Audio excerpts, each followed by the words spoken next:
You're gonna hear music in the background. It's Good Friday. We're playing some old school jams, letting it rock out. So hit that Cash App, cause I ain't getting hit that Cash App because I ain't getting no money off these videos. This is Sunday. There we go. Hope everybody's doing good on this Good Friday. The weekend, heading into Easter right now, getting ready for Easter. Semana Santa in Latin America and the Caribbean. Damn, shout out to Blade. Line is crazy. So what can you expect? I did a video last year about it. Do another video. You can expect the beaches to be crowded. A lot of businesses are closed today. They don't want to open on Good Friday. Like I told you guys, FlipFlop is never closed. I'm always open. So a lot of businesses are closed. They don't want to open for today. Some will open at midnight, get that late night money. But a lot of places don't like opening on Good Friday. So it is what it is. Beaches will be packed. A lot of people already walking to the beach already. Dirty workers in the building. What's good with you? So basically, Good Friday, you can expect all the beaches to be crowded. This whole weekend, really, all the beaches going to be crowded like crazy. Las Terrenas is lit. I still didn't get out there yet. Las Terrenas is lit. If I had a girlfriend, I'd probably be in Las Terrenas right now, but it didn't work out. Also, you're going to see everybody with braids. For some reason, all the people, girls, some guys too, have braids for Easter. It's some type of tradition. Maybe God had braids. I don't know. Maybe God had braids or something. I don't know. Don't ask me the logic behind it. But everybody has braids for this week. I don't know the science behind it. And then you guys know, you can post the science behind it. AJ, what's good with you? Hope you have a great weekend. Braids is too hot. Listen, everybody got braids. You go online, you go to your statuses, every chick got braids. Hey, Sophie, how you doing, sis? They all got braids, so that's just a thing down here. Chick have no hair one day and full head of hair the next. What bugged me out about the dudes down here, dudes be getting extensions. That shit weird. I remember I had a DJ at the spot I had. So I got the DJ. DJ had a fade, right? Low fade. He came to work the next day with a full head of hair, braids down to his back. I was like, what the fuck is that? Trent Mix, what's good with you? Like I remember walking off and I looked and I walked away and I looked again and said, I asked one of the girls, where does my motherfucker get hair from? I didn't know dudes get extensions. That's beyond my realm of thinking. I never saw men get extensions until I came to this country. Then I heard it's a thing. Some guys get extensions. I never thought about that. Jesse Short, Chi-Town in the building. X-Stroller, what's good with you? Hope you guys have a great and safe weekend this weekend. Power, success, pizza, what up? So like I said, the beach is going to be crazy out here. I'm not going to the beach. Tons of people already walking down. I'm not going to the beach.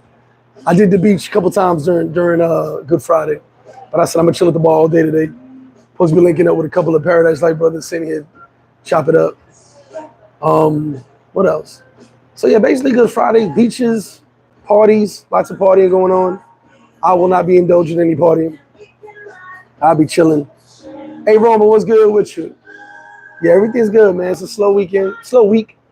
But you know, this is a Dominican holiday. So if you guys, well, not Dominican holiday, excuse me, it's a holiday, religious holiday. But this is when a lot of Dominicans go on vacation. This is when a lot of Dominicans from the States or outside of DR come back to DR for vacation. So if you've seen prices are sky high. The Dominicans are renting villas, they renting condos, they spending their bread.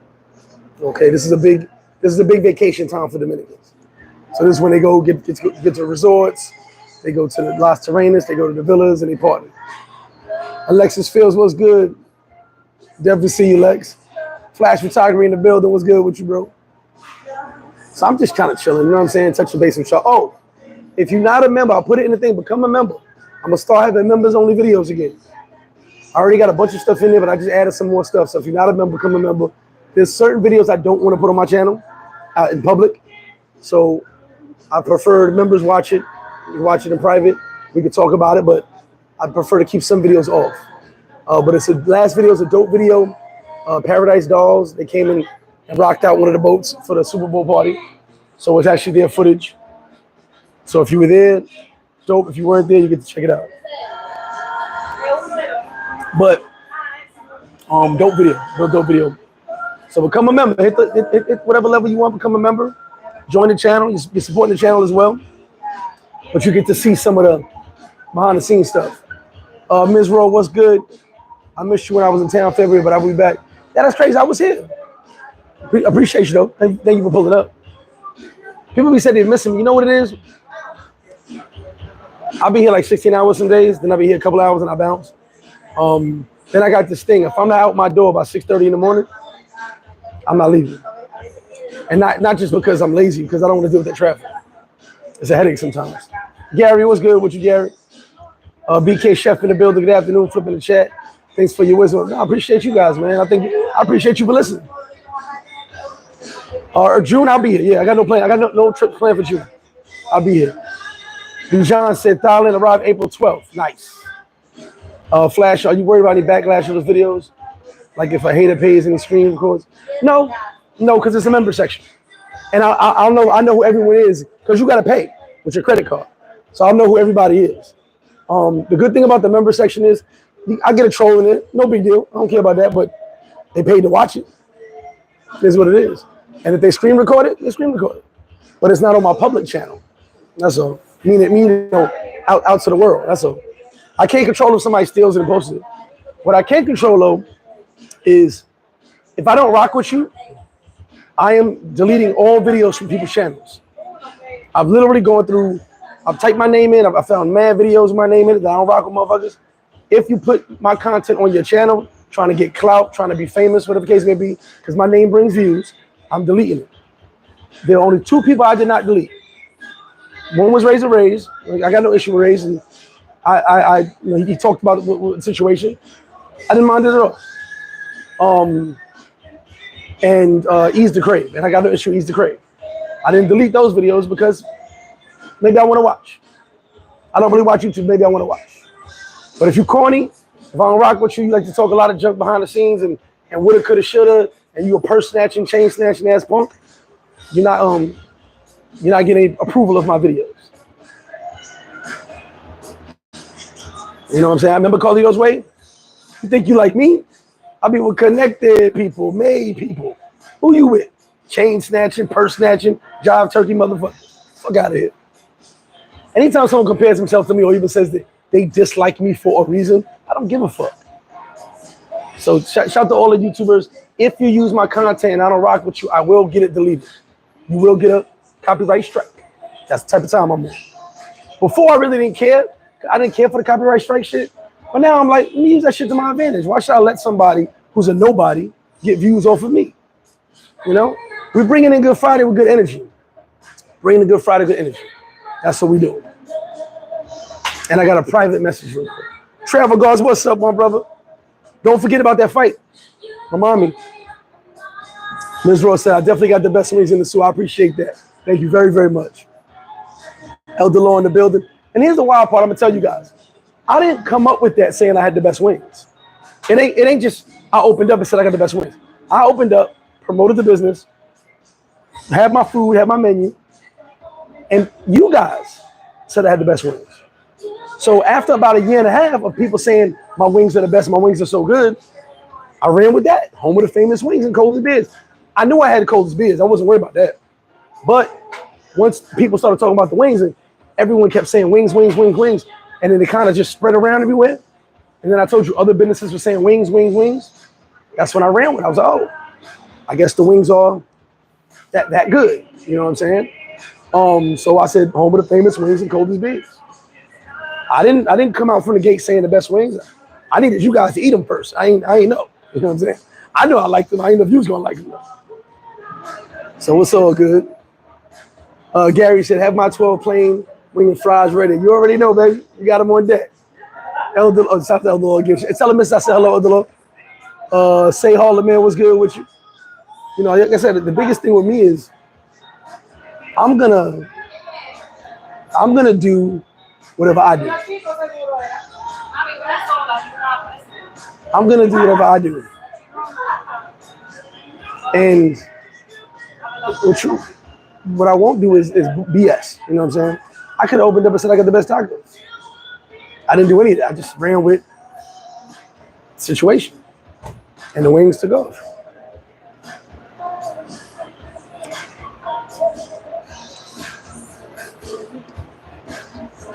Oh, that sloppy Jose hitting it.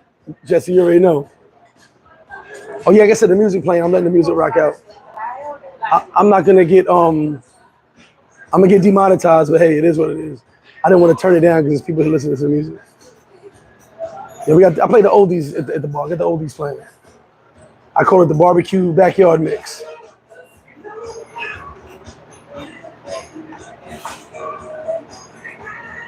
Yeah, so we just chilling on a good Friday. Actually waiting for some people to pull up. I think some people are still sleeping. But, so while we're here, what travel plans you guys got? Where you guys headed to next? Oh, D Will, the music's good, but it's definitely gonna get me demonetized. That's why I said hit that cash app. We go up in there. So y'all don't make no money off YouTube at all.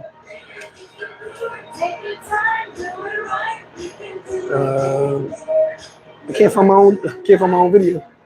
1 second, y'all.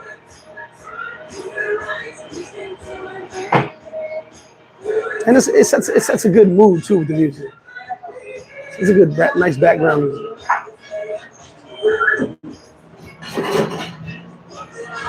Give me a second, I'm gonna catch you up on the comment show. But what travel plans you guys got right now? Hit that cash, hit that like button too. Let me catch up on this. Flash, I would say the only adjustment for food and drinks in DR is the fact that the food don't got a little BS in it like America. Yeah, well, I will say, you know what? You're right about that. One thing I will say is because the food is natural, it's definitely a different taste. One of my good friends had been here for like 2 years. He finally went home, and he said as soon as he ate some food at home, he got sick. So I will say that, yeah, because it's natural here, there's not all that BS preservatives and steroids and all that stuff in the food. D. Will said the only thing missing is the yak and the ports, or OE, or the O and some cards, right? Yeah. A deck of cards. Jordan, shout out to Jordan Pena, said Mr. Flip was handing I send mom from the Bay Area. Appreciate that. What's happening to you? Bay Area in the building. Yeah, you gotta have a fish fry, right? Whatever. King Sam was in the building. I know he'll be down here soon. Big shout out to Queen Sam as well. Not the oldies. Can't go wrong with the oldies. You know, I play the oldies hip hop too. This is the cookout. We're gonna go to the barbecue in a minute. It's the cookout, then it's gonna be the barbecue. Power Success Pizza, definitely pull up, baby. Corey Kirk, whatever. Reggie BX, what's good with you? Nah, you gotta get the spades and the big whisk. Spades and the big whisk. I never understood the big whisk. That was the old head game. But my pops is good at that shit. I know that. Yeah, remember that? Hold on. So that's why I like this vibe.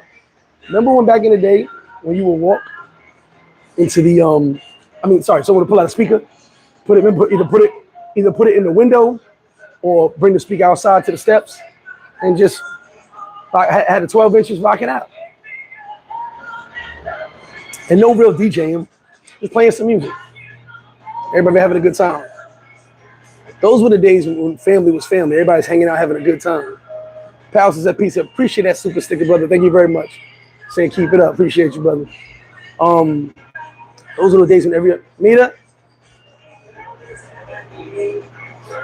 those were the days when everybody partied and sat on the block, everybody danced, had a good time.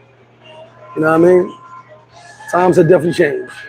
I don't believe it or not, I only see it. Well, it wasn't going down like that back when I was back in the States. But those type of vibes is what I see at the Dominican block parties. Now, it's loud as shit, but same type of vibes. People playing some music, people partying, people having a good time. You know what I'm saying? So that's the vibes. And that's kind of the vibes I get here. When I do my show, no Wi-Fi. I use my internet. Hopefully y'all got your red cups. You know? I know I hurt my damn neck this morning. I don't know how. Yeah, so I'm on my internet. My bad. That damn Wi-Fi. I forgot. I got the music and the video going. Ms. Ross said the Sue in July, Cartagena, and Medellin, Colombia in September. That's what's up. That's what's up. Are you going? Oh no, so you're going home first. Okay. Someone hit me up the other day. They're gonna do both back to back. We're gonna come to the Sue and fly to Santo Domingo straight to Cartagena. That's a nice trip right there. How long you staying in Colombia? I gotta get back to Colombia. I missed my last trip. And you know what's crazy? Excuse me. 2 trips to Colombia. 2 have been messed up. I ain't never had a messed up trip anywhere. Well, not messed up, but canceled. Remember I got sick. I had to miss 1 trip to Colombia. I got sick as hell. I couldn't get on the plane. I had something with my stomach, so I was messed up. I couldn't leave the crib. Then the next time was last time leaving Brazil. My yellow fever vaccine had an issue. So that's twice to Colombia I had issues. Shout out to Josh Libby. What's good, baby? Overdue for a visit. Need some wings and fried rice. Definitely pull up. Definitely. Shout out to you. That's more of Steve. Steve lived in Costa Rica. That's more of his thing. I've never been to Costa Rica yet. You might want to. I know if it hit me, I'll hit link with Steve if you ain't got Steve's number. That's Steve lived there, so he knows more than I do. I know we're supposed to be working out a trip to Costa Rica this year. Steve is actually selling his house over there. So I don't really know much about Costa. I haven't been there yet, so hopefully I'll get there soon. Prophet was good. He said, how much time should a first timer do in Brazil? I say no less than 10 days because it's far, but no more than 14 days. As you guys know, all my Brazil trips now are 9-10 days. I can't do longer. I get bored. Meaning because, I'm in the beach, I'm having a good time, but it's like I need stimulation. And once I've hit all the corners and places I want to go to, I'm all right. Now what else is? Now I'm just spending money. So for me, I believe every first trip, everywhere you go, should be at least 5 days or more. So I say 5 to 10 days anytime you go somewhere the first time. 5 days is good. 10 days is good if you got enough time to explore a little bit, see some sights. But definitely 5 days minimum. Going anywhere less than 5 days to me, unless I've been there many times, it's kind of a waste. Especially if it's far. If it's DR, yeah, you can do 3 days in DR. That ain't nothing. I've done 2 days in DR. It ain't nothing. But if it's like going even to Colombia, I can do 3-4 days in Colombia. But if it's going to Brazil, to Costa Rica, if it's going far, I'd say 5 to 10 days minimum. Like Thailand got to be 2 weeks minimum. I heard that years ago. 215 in the building. Shout out to 215, my bro in the building, down here with his fam doing his thing. Appreciate you too, brother. Keep doing your thing. So yeah, minimum 5 days, maximum 10 for me. But if it's a place where, cause remember I was doing 14-day trips and I did a 60-day trip to Brazil one time, but I got bored. I got bored. And I want to say something. If that special someone is watching me right now, I'm trying to see where I'm going with that. A said, G, we on the island. I got for you with ass. Oh shit, okay, you on the island. Tell the fam I said hello too, by the way. I'll be here, bro. Jesse said Colombia in May, Thailand September. What part of Africa are you going to, Jesse? There you go, 2-1. You got me 2-1. If you peeped it, you peeped it. If you didn't, you didn't.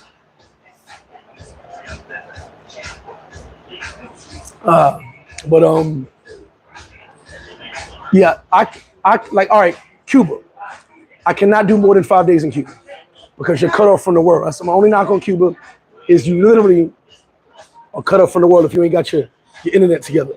And I tell you, we had the house internet, and the house internet cut off on us the last day and a half. And we couldn't reach nobody because that was our only internet. Ain't no internet at the stores anywhere or restaurants. So I couldn't tell the owner, hey, we're out of internet. Luckily, we did our immigration prior. Otherwise, that'd have been hectic. So Cuba will never see me more than 5. Even though I love Cuba, I'll never go there more than 5 days because of that, because of being cut off, from the world.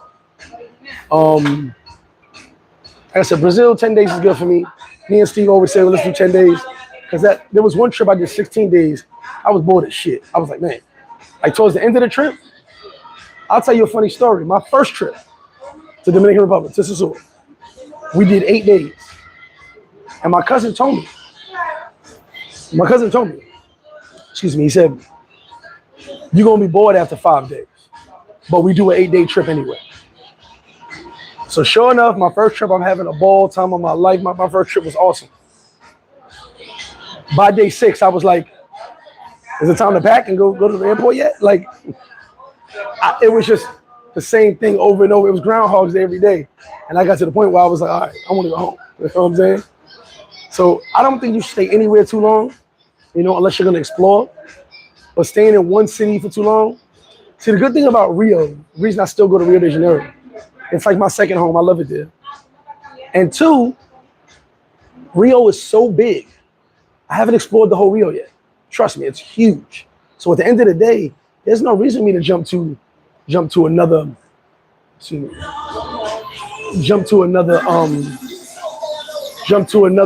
city, because I still got exploring the Rio to do. There's a lot to see in Rio. There's a lot. So I am planning on going on my next trip, take a boat to some of the islands out there, but that's the next trip. Barry said, what up, man? See you June. Definitely, I'll be here June. I got no trips planned for June. D. Will said Atlanta was Groundhog's Day from '96 to 2013. D. Will, I was in Atlanta, lived in Atlanta. I used to go to Atlanta all the time, but lived in Atlanta in 2000. It definitely was Groundhog's Day. 2000 to 3 months before the towers fell. That's when I lived in Atlanta, and it was Groundhog's Day. And that back then I used to smoke weed, so got up, smoked some weed, had the little mini kegs of Beck's or Heineken. That was maybe if I worked, I had a little job, maybe if I worked. Other than that, we in the strip clubs every night. It definitely was Groundhog Day in Atlanta. I see they got the Freaknik documentary. So shout out to I said, I hope I'm not in that shit. That footage is supposed to stay sacred. We still got Freaknik footage that's gonna die with my cousin. It's all in his crib. You know what I mean? It's all in his crib, so it's gonna die with him. If you see him, if skinny mofo with wild hair running around grabbing everything up, that definitely was me. Fred C in the building, what's good with you? Atlanta was fun, but my only knock on Atlanta was I ran into everybody from my hood. So I'm in Atlanta, everywhere I go, I see dudes from my neighborhood. And I was like, I ain't come here to be around y'all. Funny part is, in Atlanta, I hung with more people from Detroit. I actually have more friends in Detroit than I did actually ATLians, real talk. I knew a lot of Atlanta, Georgia people, but most of the dudes I hung with were from Detroit. Like, New York invaded Atlanta and Detroit invaded Atlanta hard. Flash shit up, laugh my ass over, log them up for mothers, aunties. Hey, bruh, if you are in your early 20s to late 20s, do not watch that documentary. You may see your aunt or your mom's or your grandma twerking on that car. I'm telling you. That documentary gonna break up some relationships. They're gonna be like, oh, you was a hoe. What I say this morning, you text me, I said, I hope I'm not in that shit. That shit gonna break down the truths of everything. Yeah, it gotta be sensitive because that was so long ago. People don't want to be reminded. People are professional now. You know, they got jobs, families, all that. They don't be reminded of that shit.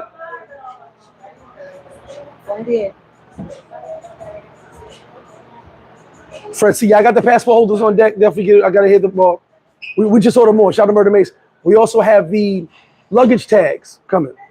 So if you have the Paradise Life luggage tags, man, we got every piece of merch possible. I'm working on the shot glasses right now. I'm having an issue with the Connect, so I'll have the Paradise Life shot glasses too. Shout out to DJ Logo. Shout out to the Knicks. Hey, the Knicks is dangerous, man. You see my guys each had 30 points the other night.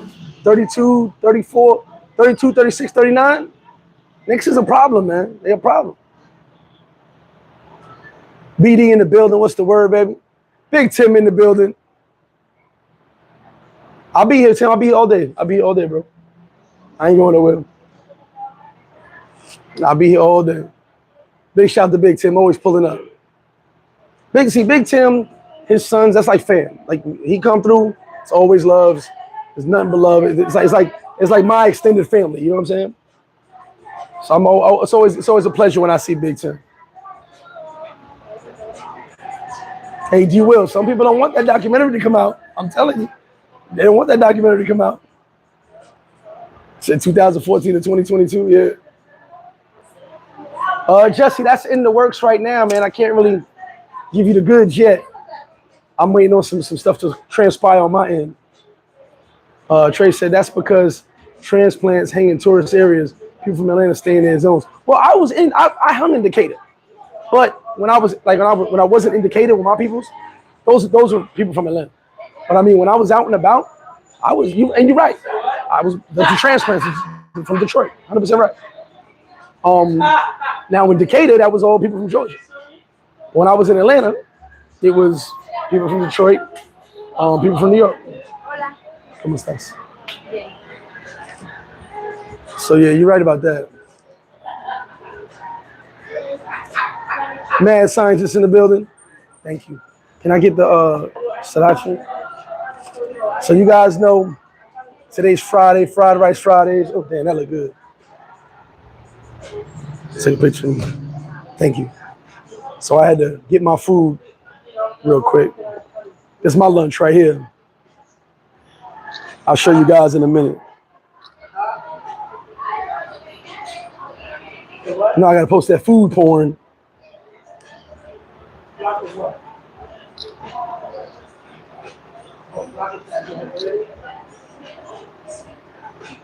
All right, y'all take a look at this. That flip-flop fried rice. Oh yeah. That's that shrimp in there. Got my avocado, I'm eating healthy. Look at that. So you know, everybody tried to bite the wings, everybody tried to bite the tacos, they couldn't bite the fried rice. Man, son, I'm out here in the A, Midtown near Georgia Tech. Shout out to you, brother. Shout out to you. Now, what I do for mine is I like my sriracha on top of my rice. Okay? Just gives it a little extra cook. Throw on the side, I got my. So you got your, if you don't want an egg, you don't have to have an egg. And see, that's a lot of food, y'all. Just so y'all see, that's a lot of food. That's a lot. I put the egg on there because you know I thought it was little good with the egg, but you don't have to have the egg. If you don't want the egg, say you don't want the egg. But that's how the fried rice comes. Yeah, shrimp fried. It's basically shrimp fried rice, but it's my version. So it's called flip-flop fried rice. And the reason I say my version is because every single thing on this menu, no matter what it is my version of it.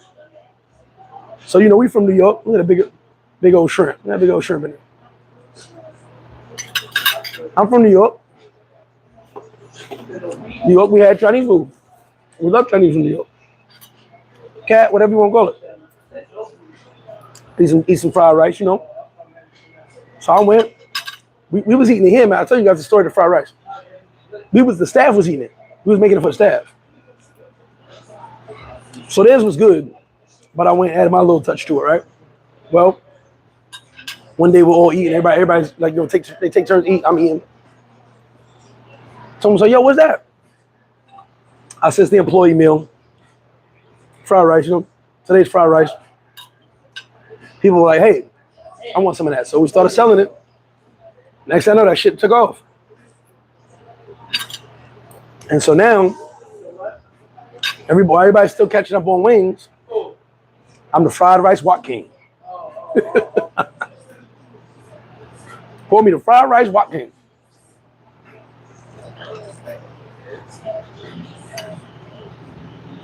Big boy shrimp right there. Sorry about that. Dear Bill says, people observing the no red meat. I mean, if they order red meat, they get it. Everybody doesn't follow. And you know, I know what you're talking about. I was about to have a steak today, but I realized it's Good Friday. So far, I think I only sold chicken today. Breakfast and chicken, yeah, so.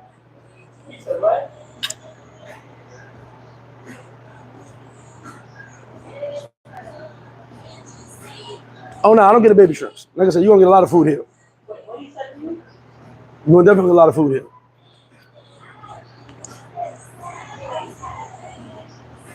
This is actually a lot of shrimp. I'm what they did it for me. A lot of shrimp.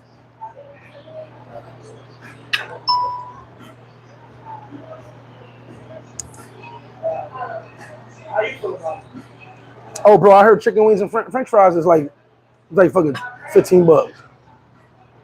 SV to go. What's good, Mr. Red Cup? So that's my today's fried rice Fridays. Fried rice and the free Cuba Libre, Santo Libre. But I just wanted fried rice anyway today. I had a craving for it. So we add this into it. Very, very good. Appreciate that, Jordan. Hey, Trey, I'll tell you right now. So everybody loves the tacos. You know, people have certain things on the menu they like. Everybody loves the wings. The fried rice has definitely pushed the wings. That's why I got the combo, the wings and fried rice combo, New York combo, or the flip-flop special. People love the rice and the wings. People want them both. So it definitely been a good look. And, you know, it works. I'm glad you guys like it. I'm definitely not going to finish this. Flow 77. I heard the Chinese prices is crazy. But you know what, though? It's also based on the times and inflation. We were spoiled by $2.50. We were spoiled by that. Remember, I don't know about all y'all, but myself, yeah, listen, shit is expensive. It is what it is. I remember if I had $1, you had $1.50, we had chicken wings and French fries. It was good. All we needed someone else at 50 cents for a soda. We was good money. Don't act like y'all wasn't struggling. Everybody, we was all kids. Let's go to the Chinese store. You got $1? I got $1. You got $1. He got $1. Let our dollars combine. We got some chicken wings, French fries, and a soda. Hey, give me a cup. Everybody's name was not Miss Lee, but we damn sure called them all Mr. and Mrs. Lee. Miss Lee, give me a cup. Give me a little cup. Share our soda. Split the wings and the fries. That's it. We good. But now, I can't afford to share shit. Ain't nothing like back in the 2000s. Yeah, that's all fact. What up, Keith? He said hit the Chinese spot with a pocket of change and go home full facts. And you might have enough money for an egg roll. Don't let me have an extra 75 cents in my pocket. I am getting an egg roll. And I'm not telling no one I got it. I'm sneaking. Give me an egg roll. Put that right in my pocket. I ain't sharing that with them. I share the wings with them. Egg roll, mine. Some of y'all laughing right now because y'all know y'all did that shit. Y'all like, I used to hide the egg roll too. Well, y'all would go in there early, buy the egg roll, put it in your pocket, and then share the wings. Fuck that. I had to share the wings. I ain't sharing my egg roll. Egg roll for dinner. That's nighttime.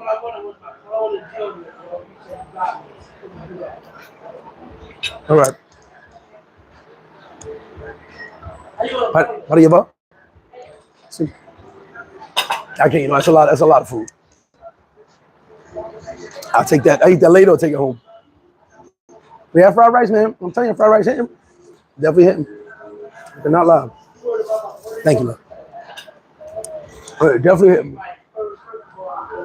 Hey, Gee, what, am I lying? I'm walking home with an egg roll. Nobody's gonna know about that. See, look, one thing I don't do is lie. I'm from New York, born and raised. Anything I tell you, we done did this. And if you're from any hood, especially the East Coast, like I said, I can't speak for the West that much as far as growing up. But you know, you did the same shit. Every hood the same. We split our money up. Like you said, got some change. We left full. Added 75 cents extra. My man over there buying his little Lucy. You smoke your cigarette. I'm eating this egg roll. I'm gonna get my egg roll. Shit. Yeah, my man used to call him Sue. It's Sue Lin. Then we call him Sue Lin. I was Miss Lee. Well, hold on, overload. Remember that? You be like, yo, I still smell Chinese food. Fam, we just left the Chinese food store, man. All right. No, knowing that the wind is blowing the steam up in everybody's face of your egg roll. Hey, Dow said they was pulling someone always short. All facts. All facts. And you be mad as hell, but you know without you need $1. But without they 75 cents, you ain't completing this mission. So you like, man, all right, man. Because without the 75 cents, they short a quarter, but mission's not complete without that. Oh man, extra duck sauce. They was mad stingy with the duck sauce. Why is that? Does anybody realize why the Chinese people stingy with duck sauce? Because I damn sure used to yell at them, more duck sauce. AK, it keeps saying no one ever called them by their actual name. Facts. No one knew their names. It was Mr. and Mrs. Lee. No, all right. So the Chinese store a block from me was Mr. and Mrs. Lee. That was fairly new. That was like once I got older. Then the Chinese store in the middle of the hood was called Rabbit. That was the main Chinese store everybody went to. A lot of beef out there too. Everybody used to meet up at that store. We used to call, it was Miss Lee, Mr. Lee, and Mrs. Rabbit because the grandmother worked there. So we called Mrs. Rabbit. We thought Rabbit was her name. It was named after her.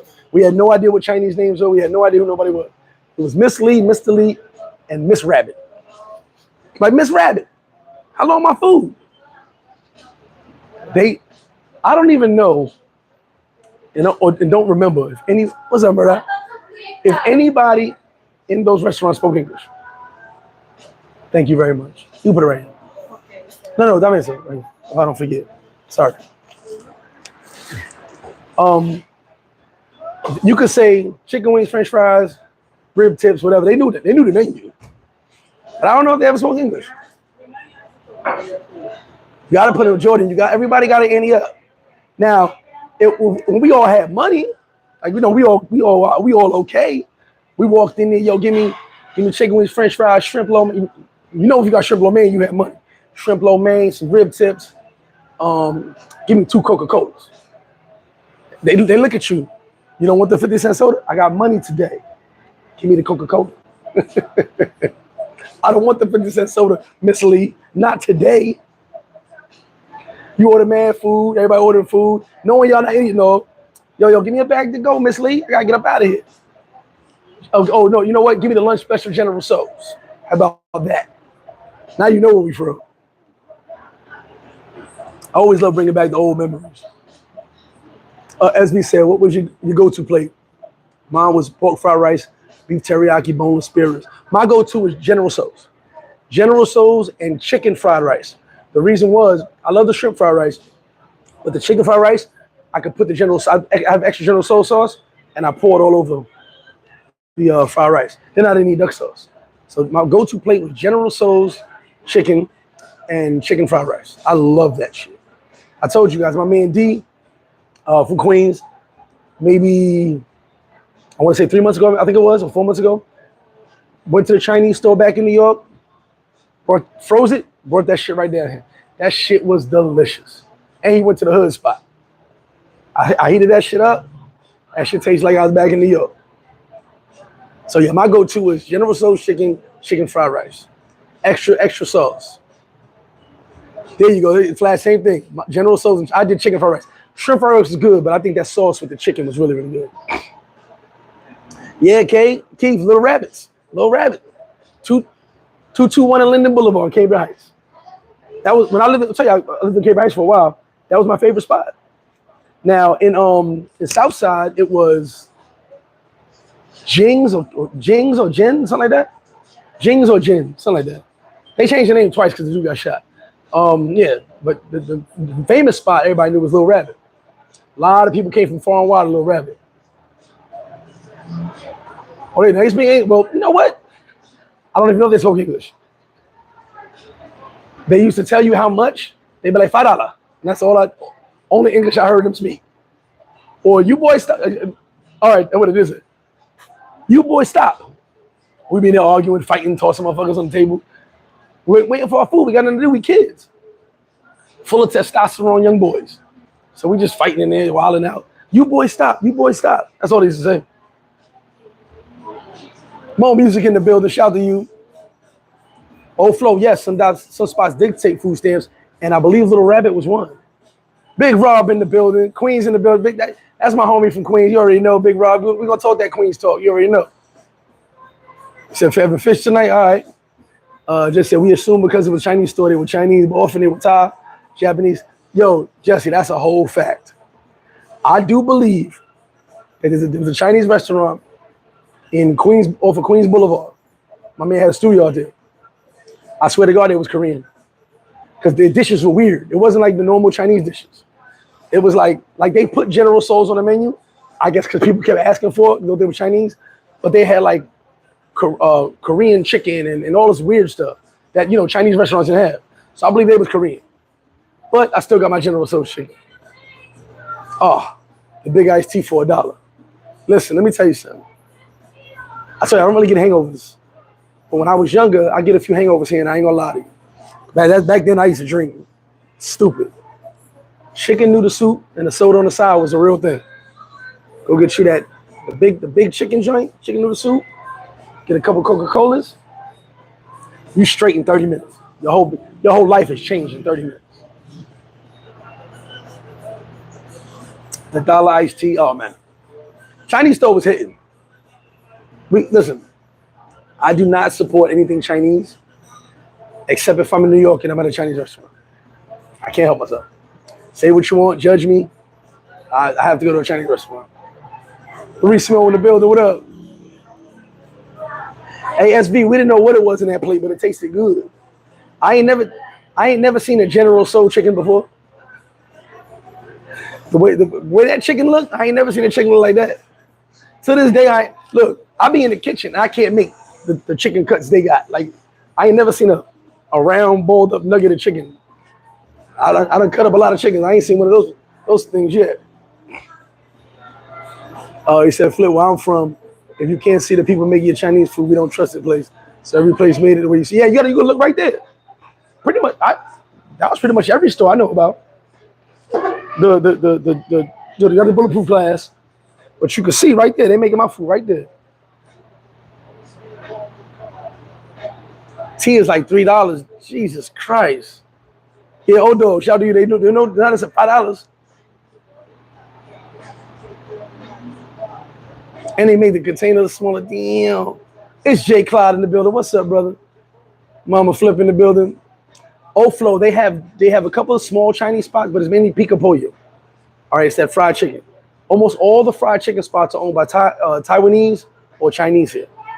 The real Chinese food, they got a Jade in Santiago and Santo Domingo.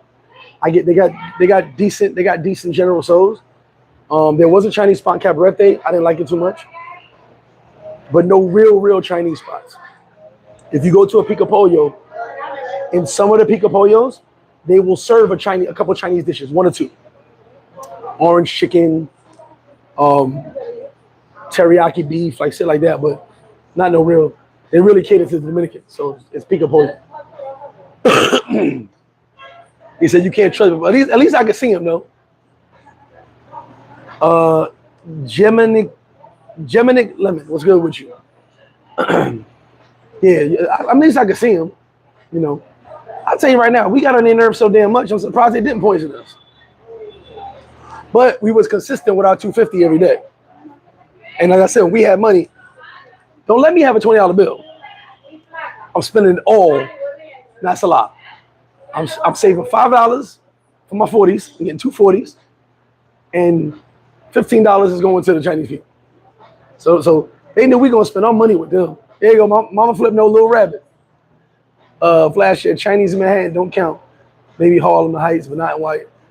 Well, yeah, I don't think it's the same. You're right. Well, believe it or not, the Chinese food in Little China is different. They don't serve the crap that we eat. They serve the good stuff. I was in a Little China. I was like, damn, this shit different. No, I don't do mac and cheese. Only for holidays. Only for holidays. Oh, you remember the cut up pint? Damn, y'all, we going back with that. Man, I know one thing. We used to cut school all the time. Lunch special to death. Give me a lunch special, that shit's good as hell. You be nice and full, ready to drink your 40. Some of the buckets they have ingredients and be looking 20 years old. I just close my eyes. Look, some of those buckets with the ingredients are aged. They're like 30 years, they're older than us, but the ingredients still work, bro. So at the end of the day, it's like remember grandma, I don't know if y'all grandmother had the cooking oil on the side and kept reusing it for a while, and the chicken just got better and better. Sometimes you need the old ingredients. Yeah, definitely remember the 64 ounce. I didn't like those though. It felt like I was getting cheated. Hey, what's up, man? How you doing, brother? Everything good? Yes, sir. I'll be up here. Enjoy the beach, brother. He get like aged cash for rum here. These ingredients for your general souls have been aged in plastic buckets for 25 years. You will never get a flavor like this anywhere else. See, I would always question why they never ate. Oh, they don't eat off. They don't eat. Whoa, they don't eat what they serve us. Hell no. I went to a Pico Pollo in Gasper Hernandez. I think I told you that story a long time ago. So I'm at the club. Me and my boys hanging out at the club, Gasper Hernandez. So I said, man, let me go across the street, get a couple pieces of chicken. I'm hungry. We got a bottle of Ciroc. I'm hungry. So we jet down. Well, I jet down, go across the street. Hey, what's up? How you guys doing today? You good? I'm good, man. I'm good. Don't worry. I see you. I'll be here. All right. So the lady's pregnant. It's a Chinese lady. She's pregnant. She by herself. So I go in there. I go, hey, let me get 2 pieces of chicken, and I'm just gonna eat real quick. So she's like, well, you want some fresh chicken? Now she was really nice, really, really nice. Very pretty girl, about 7 months pregnant, and was definitely flirting with my ass. But she was very nice. I was the only person. So she goes, well, this chicken been sitting for a while. Do you want some fresh chicken? I said, hell yeah, give me the fresh. Of course. It's a stupid question. They give me the fresh chicken. So she starts giggling and shit. She go get the fresh chicken. And I'm glad she said it because she could have served me the shit sitting there forever. Went got, they just had another batch of chicken. But no, they had no customers. So it was just old chicken there. Got me a couple fresh thighs. Got me a soda. I said, she was eating a plate of rice and something else. I don't know what that thing was. I said, what are you eating? I think she said beef, steamed beef or something like that. I believe that's what she said. I was like, oh, that looks good. And I looked and what she was eating was not on the display or on the menu. So we sat there, chopped it up as I ate real quick, go back to the club. Really nice lady, but even she knew she's eating what's not on that menu. And she was real about it. She's like, nah, this is my stuff. They never ate the stuff that we was eating. Now you may see them eating some noodles once in a while, some rice, and they eat all shit. You ain't never see a Chinese motherfucker with General Tso's chicken in his hand. Wiseman said, I don't know why the Chinese steak and cheese was the biggest. Excuse me. Remember that? I thought, yeah, that was big as hell. But you gotta remember something. All the rumors about what we were eating, a lot of us really didn't give a fuck. It tasted good. And it was cheap. I remember my man was like, I don't know if this is cat, but it's some good ass cat. Lance in the building, what's good, brother? And I said the same thing, like, people like, man, you know, I remember my Muslim homeboy, my good friend. He was like, yo, man, you know you eating cat and dog, right? I was like, it ain't my cat or my dog. They still alive in my crib. Sorry if it was cat and dog, it is. Big shout out to my man Khalid. My man Khalid, my Muslim homie, my homeboy, we grew up together. His dad was like the dad of the town, right? Meaning, if you hung out with one of his sons, because he had 4 sons and 2 daughters, if you hung out with one of his sons, you had to get a speech before his son went outside. Now he knew we was up to, well, I was definitely up to no good. He knew that. Can I get, yeah, I'm gonna, what? I know, it's solo lindo. Yeah, the yellowtail, huh? He knew that I was up to no good. But Kyle was older than me. So Kyle was like my big homie. And like I said, devout Muslims, no joking around, no playing around. When we went to Khalid's crib, Khalid be like, yo, y'all gotta come inside, take your shoes off real quick. So you real Muslim crib, real shit. So I'd be like, oh man, get the speech again? Look, so I would say it man low, I'd be like, oh, not again. As soon as you open the door, Gregory, you don't want to hear what I have to say today? I'd be like, no, Mr. Compton, we good. We good. You're like, Gregory, I heard you get in a lot of trouble these days. I'm like, where you heard that at? How about you young fella sit down right here, let me talk to you. And he would just give, maybe a 10-minute talk about staying out of trouble and, keeping our head right and God blessing us and all praises to Allah. He wasn't trying to convert us. He was just saying, you boys stay in tune with God and your life will be good. He said, you're messing with that weed, you're messing with that liquor, you're doing those things. You gotta live in the path of righteousness. So I'm just kind of giving us a pep talk to say, hey, I know y'all into some fuckery, but while my son with y'all gonna chill out. Then we go back outside. He be like, remember Boys in the Hood? Where he like, damn man, your pop's always preaching. That was me. So we get down the block, for some reason his father heard everything I used to say. So soon we get down the block, damn man, your pop's always preaching.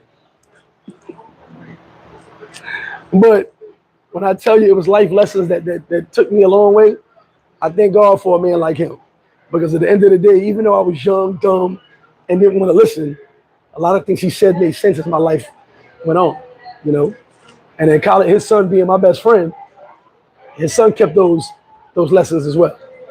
Even though I was the person that gave, I'm gonna go to hell for this too, that gave Khaled his first drink ever. His first drink ever. All them years, that boy didn't drink nothing.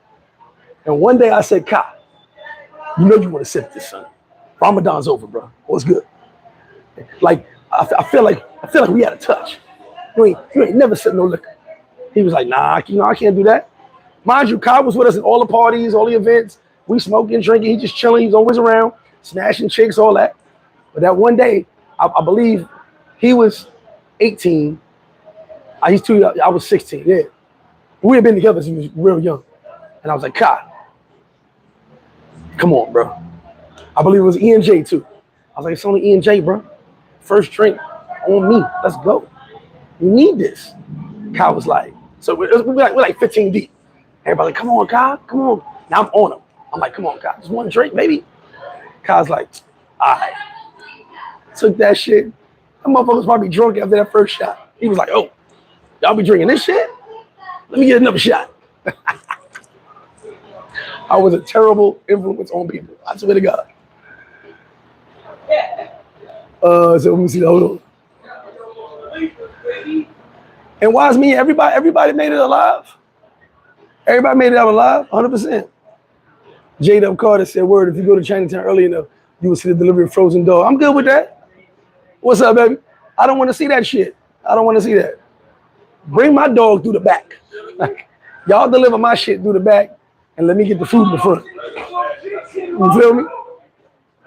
Babu Bhat was the last person that tried selling his country cuisines in Seattle. Oh, Flo, look, remember that? It's just brown juice, baby. But I swear, listen, I'm a very good dude. And when it comes to my friends, I'm a very good influence, but I'm also bad influence. You will be in the fucking with me, especially when we're friends. I'm gonna have you doing all types of shit. You're gonna be like, I was Muslim yesterday. Well, you want some swine? Nah, I'm joking. Nah, but see, it was fun, man. Growing up was fun because I had so many different walks of life. You know what I'm saying? And like I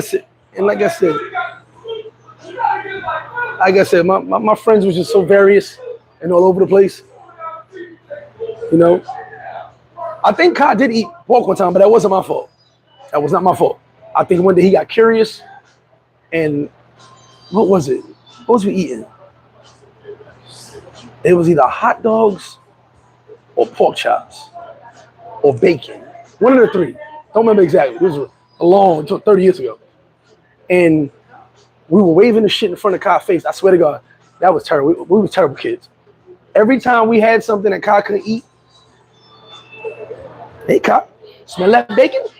And we do it up on him. So one day he was like, give me that shit. I forgot what it was. He damn sure ate bacon once. I think he said 100 prayers that day because later on he felt mad guilty. He was like, oh my God, I ate pork. Hey, part of being my friend is part of the adventure. That goes for anybody. Friendships, girlfriends, family members. If I'm in your life, it's gonna be a fucking adventure. All right, you better believe it. As long as we come back. What was that? What he said? What did he say in Hangover? Did anybody die? If nobody dies, we're okay. It was a good time. As long as nobody dies, good times all day. When he was like, did anybody die? It was a good time then. Ray Loyal in the building. Let me get my get right out here. So you know we the kings of merch over here. And I got Ray post that link for me, brother. Big shout to Ray Loyal. Paradiselyfe, get right, write that off. Paradiselyfe, get right fragrance. Clean team. You know, gotta represent their brand. Get right, clean team. Paradiselyfe. Make sure you order yours. I do have some at the bar, but order yours. You know what it smells like? It smells like the Caribbean. It gives me that summertime, I'm in the island smell. Check it out. And ladies, there's a version for you too.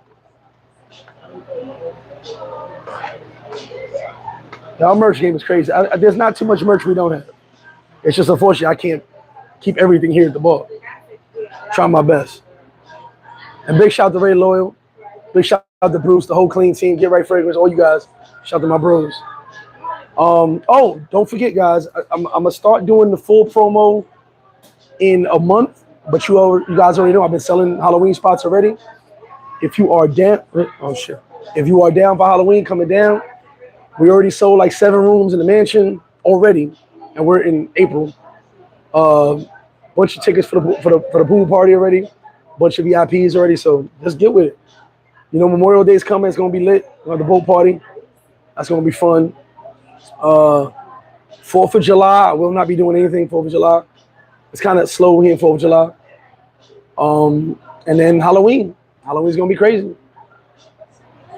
Shot a goose for me. Oh man, is it my birthday? Definitely hit that cash app. I'll take a shot of goose for my brother Lance. Lordy.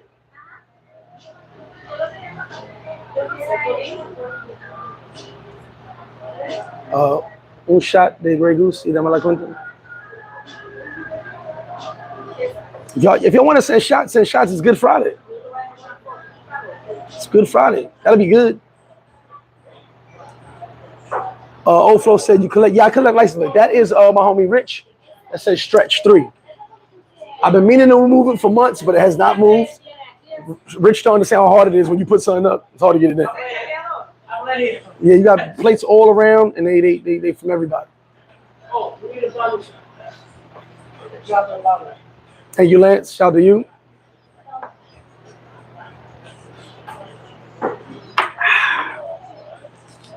Wash that down with some wine.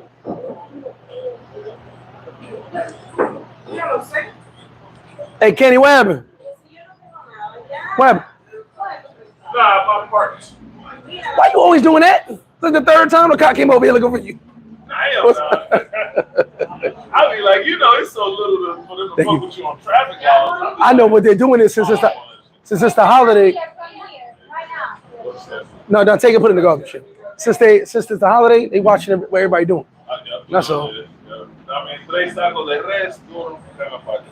No, New Year's is I haven't had nothing planned yet. That's a last minute thing, New Year's. I was thinking about a late night boat ride. I tried to do it a couple of years ago, but they shut it down because of COVID.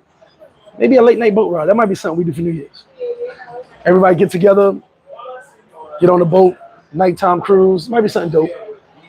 That might be something to think about. Stay tuned for that. I'll see what I can do with that. Do a nighttime cruise. Not too many people. Something nice and small. You know what I'm saying? So we'll see. Could be a possibility. Could be. It's a double shot. Lance trying to kill me. I got you. 8th and Road meter. What's up, my bro? How you doing, baby? So first off, yeah, that might be a good idea to do New Year's thing. I'll look into that. Would you guys be interested in the New Year's late night cruise? We'll bring the New Year out on the water. Could be something. Everybody bring their girlfriend. I'll be alone, but you know. Moments to see you. He said June and July. That's what's up, baby. See you soon. So yeah, right now it's just Memorial and Halloween. You guys know I give my full effort to Halloween. We are the biggest party of the year every Halloween. Lots of parties going on, but you know, my shit just different. So I try to make Halloween as big as it could possibly be, you know? And it's worked. You guys have enjoyed it. You guys have loved it. People come from far and wide. Nothing Labor Day wise, man, but I did get a phone call the other day about a boat party for Labor Day. I don't have anything planned yet. If I do, it's a couple of brothers that said they wanted to do something, and they'll put the boat together. But they want me to put the boat together, and then they'll you know, we can invite people. If that happens, I will announce that. But I don't have anything planned Labor Day yet. No. What it is, you know, I go with the bigger holidays. Labor Day is kind of slow. July 4th is kind of slow. And I don't want to put all the effort in. Like I said, it's really not about the money. It's about, I don't want to put all that effort in and get these boats, and then I don't have a lot of people show up. You know what I'm saying? If you notice my birthday, even though a lot of people pull up to my birthday, I only do one boat. I want to be more secluded for my birthday. I think we have two boats from, let me see, I think two boats from Memorial Weekend. I'll tell you right now.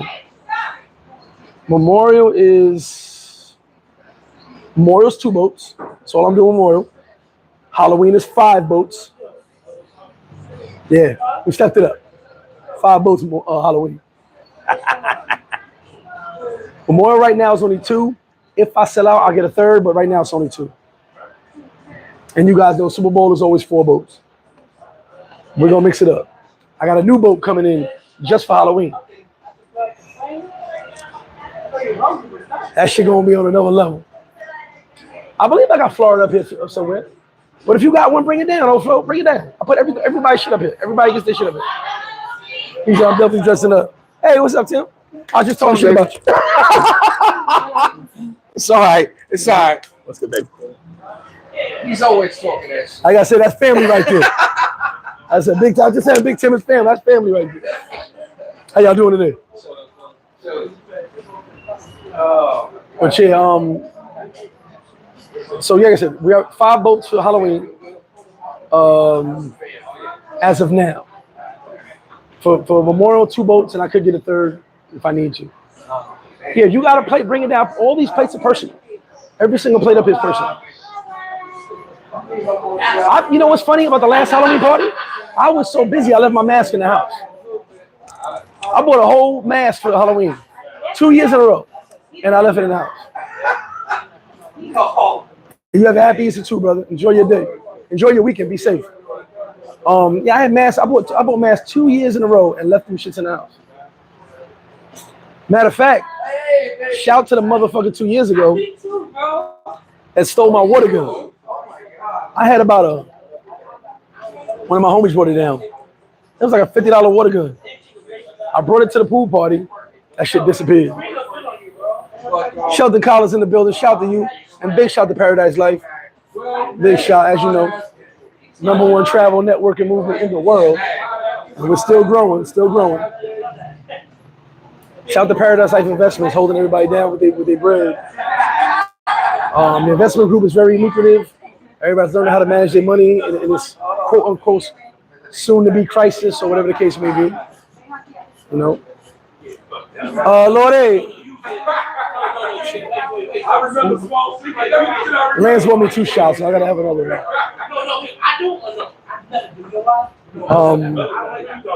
So yeah, shout to the Paradiselyfe Unlimited, Kevin Santo, shout to the bro. Shout to Paradiselyfe the main group, Paradise Investment, Paradiselyfe Colombia, shout to all those guys.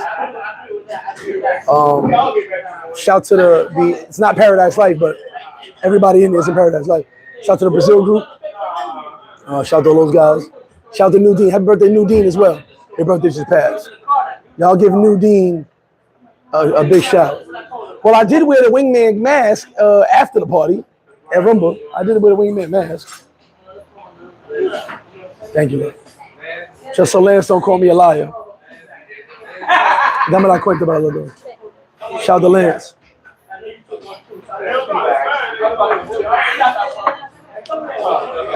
Wash that down with some wine. So my Good Friday's good. How's yours? My Good Friday's going. I'm on Serviette. My Good Friday's going good. Thank you.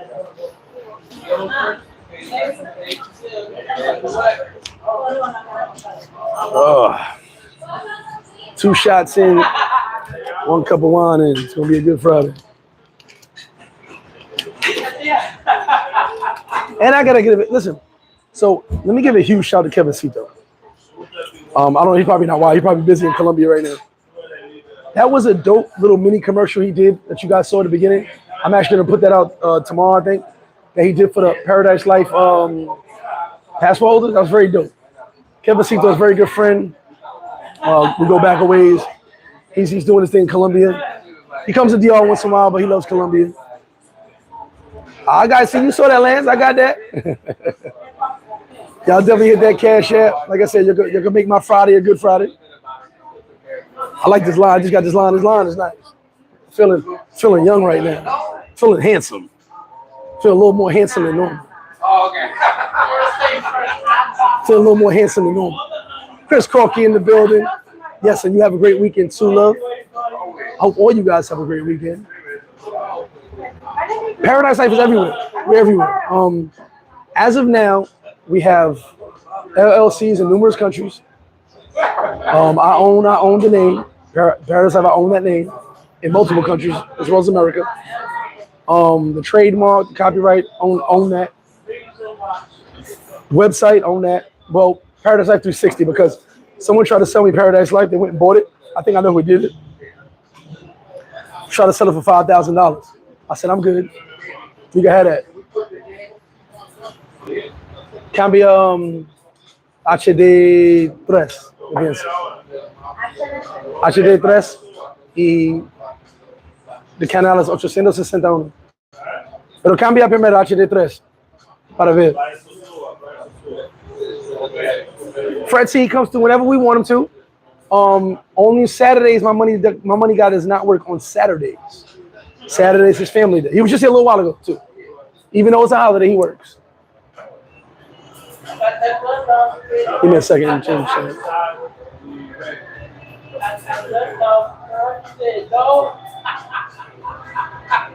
Let's see you.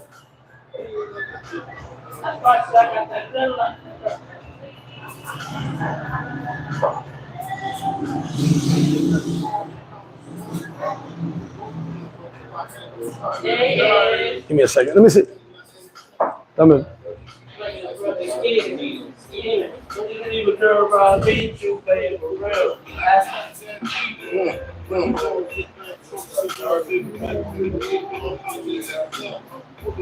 Okay. De caja chiquito, uno abajo. La chiquita, uno abajo.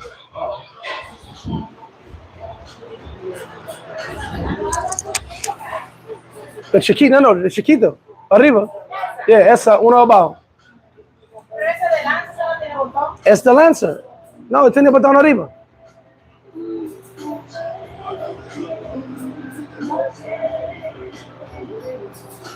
Sí. Uh-huh. There you go, Tim. No, it wasn't Mayor. It wasn't Mayor. I have an idea who it was because the person made a comment to me a long time ago about it. And then we didn't have a website the first year. And then when I realized, I was like, whatever. The Paradiselyfe 360 is good for me. 360 around the world. It's good. Yes, they do to a point. Most of them are in Santiago, Santo Domingo, the luxury. They have a couple, but what you do is if you talk to somebody here, you tell them what you want, they'll get it for you. I don't really indulge in the luxury rentals, but they do have them available. I know a couple guys who are doing Range Rovers and Benzes. I really don't do the luxury rental thing.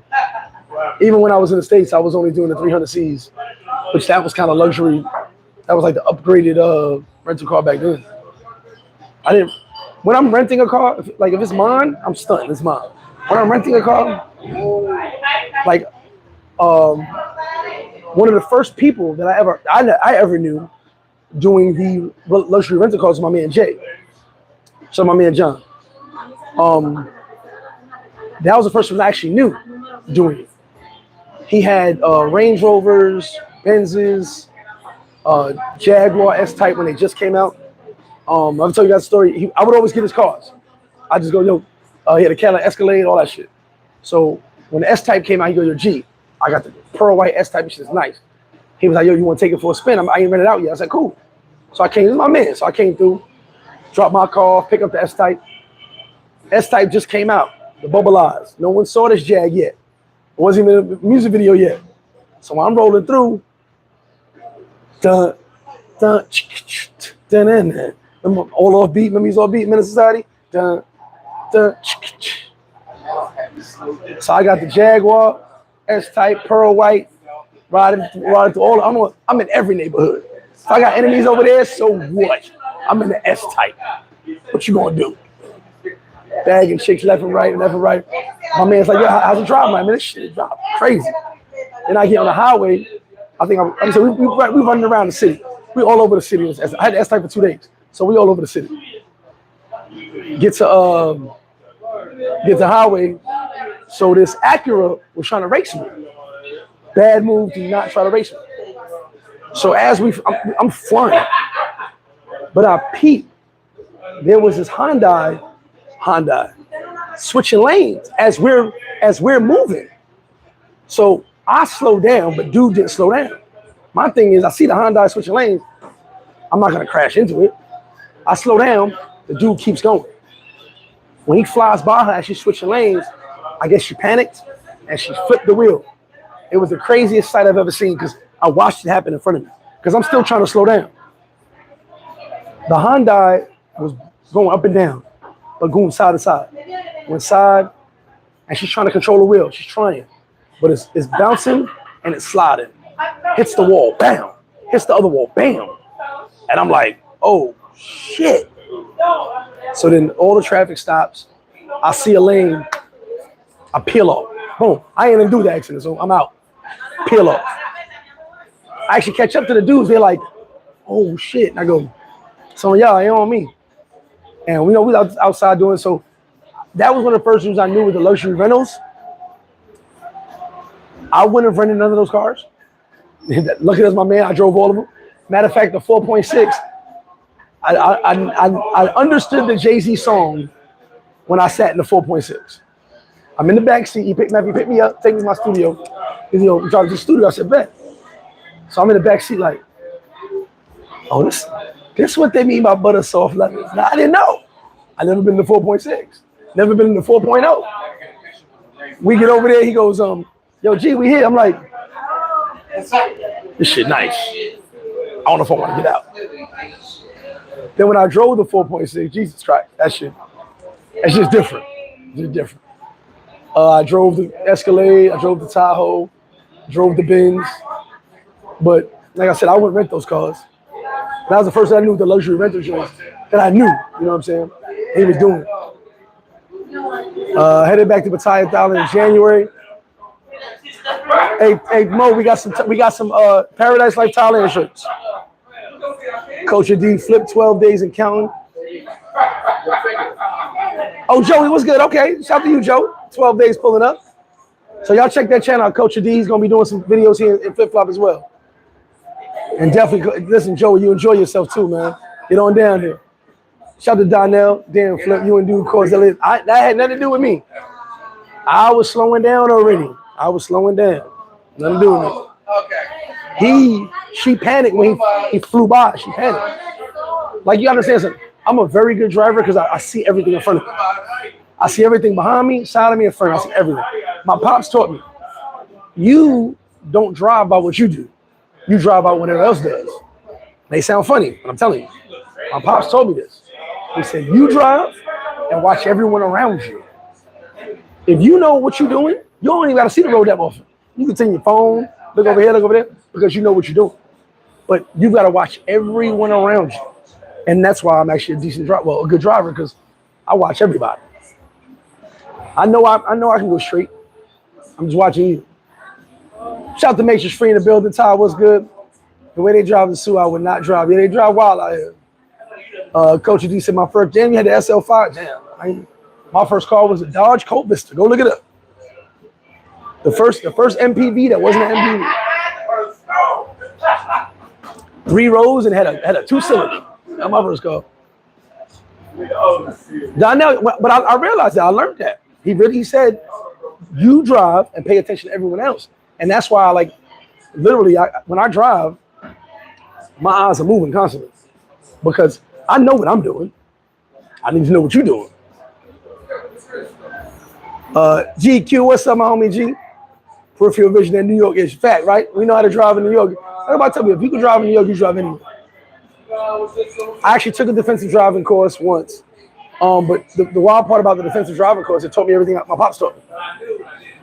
I only did it I had to get a credit on my license back.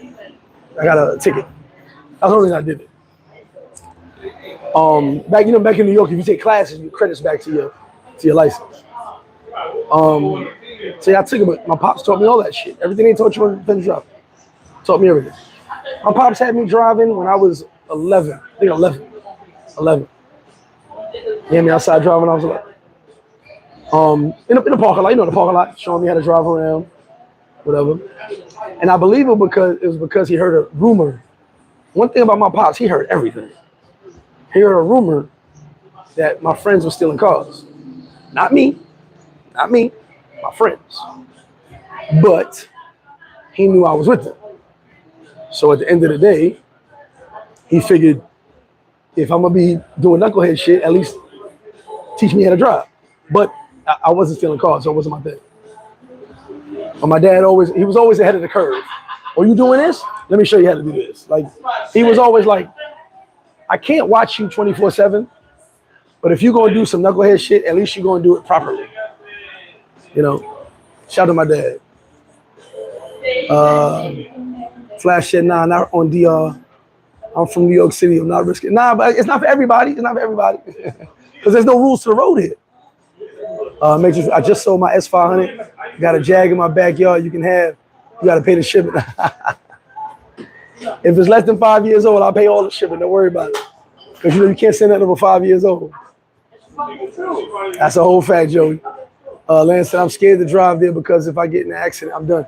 And not just you done. It's just going to, just got to know what you're doing. Accident don't mean they're going to rape you for $30 million. It's not going to happen. They're going to try to get money out of you because it's what it is. But at the end of the day, if you have a good insurance, that's why I said if you get a rental, get insurance. Most of the time, they handle that shit. Get you insurance. Pay the extra $5 a day, whatever it is. Hey, and you call them, hey, I got an accident. That's what you paid for. And they handle that shit. I just tell people, getting accidents is not fun out here. Obviously, accident anyway. But you want to be in a controlled situation. And it's also good to have a lawyer on deck, just in case. My lawyer right now at this moment, because with me, everything's legit. I ain't beating nobody up. I ain't doing no crazy shit. My lawyer is a breaking case of emergency right now. I'll hit him up every now and then for something, but my lawyer at this moment is breaking case of emergency. I send him birthday presents. I send him Christmas gifts, but I haven't really used him as far as anything serious in a long time. I'll be chilling. Excuse me, but it's good to have him on deck at the end of the day. Yeah, get that insurance, man. It's worth it. And if you're dealing with person to person and you don't feel comfortable with the insurance, ask them. Ask them, say, hey, if I get into an accident, is everything taken care of? You got this? I'm paying this money? Now, you do the one through the airport on your credit card. That's cool. You good. Your credit card got that handled. So they got to take care of you. But if you're doing person to person and you pay an extra couple dollars, ask them. Hey, if I get into an accident, you got this, right? God forbid something happens. I can call you. It's taken care of. That's what I'm paying for. They'll break it down to you. And believe it or not, most of the time, they'll take care of it. A lawyer's not even needed. But I always say have a lawyer just in case. One of the homies came down here. I ain't going to say his name. You got to order it, though, Jordan. You got to order it. with all the spots with the luxury joints, you gotta order it. They'll get it for you, but you gotta order it. He got into a bad. I had the video to a bad accident. Then I gotta see if I can find the video. And I guess he was drunk, fell asleep at the wheel. Luckily, I gave him my lawyer. My lawyer said there was some other shit going on. He got to pay him. I guess homie felt he didn't want to pay him because the insurance company stepped in, the car company. But my lawyer said there was other shit in that car. That was the reason he was telling it. But I left that alone. But the insurance company said, you good, go home. Get right fragrance in the building. Yeah, Jordan, just make sure you recheck with them before you get there. Just before you get there, do a double check with them because they'll show you a picture of one thing, and when you get there, it'll be something else. You done rented the 4.6 supercharged Range Rover. You get there, it's a CRV. I'm just saying, be careful with that. This country's real known for bait and switch on you. It's just like the Range Rover. It's just like it. And like my man Ott at VIM. At VIM, go to VIM, he'd be like this. I'm like, yo, give me a green. I want the green Uptowns.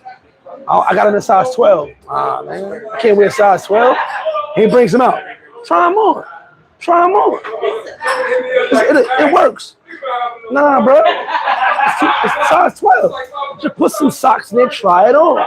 Yo, I'm bugging right now. They're too big. Don't worry about the same thing. That's what I mean. They be on that. They be that type of time. It's the same. A 10 and a 12 is not the same thing. Ain't no amount of socks gonna stop my feet from flopping up and down. I ain't with all that.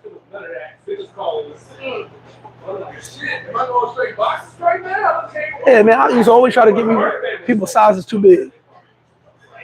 He be like, look, that shit fit. It fit. No, it don't fit. Walking around like goddamn clown shoes. I could almost have me on the green Uptowns though. The green Uptowns was it. I had mad green. I just realized something. I wore a green shirt. I wore a green shirt in the last 3 videos. Wow, I just peeped that. I was going through my videos as I was deleting other people's videos. And I realized I wore a green shirt in the last 3 videos. Some of y'all probably think I ain't shower. It's not what it is. Some of y'all probably didn't even notice.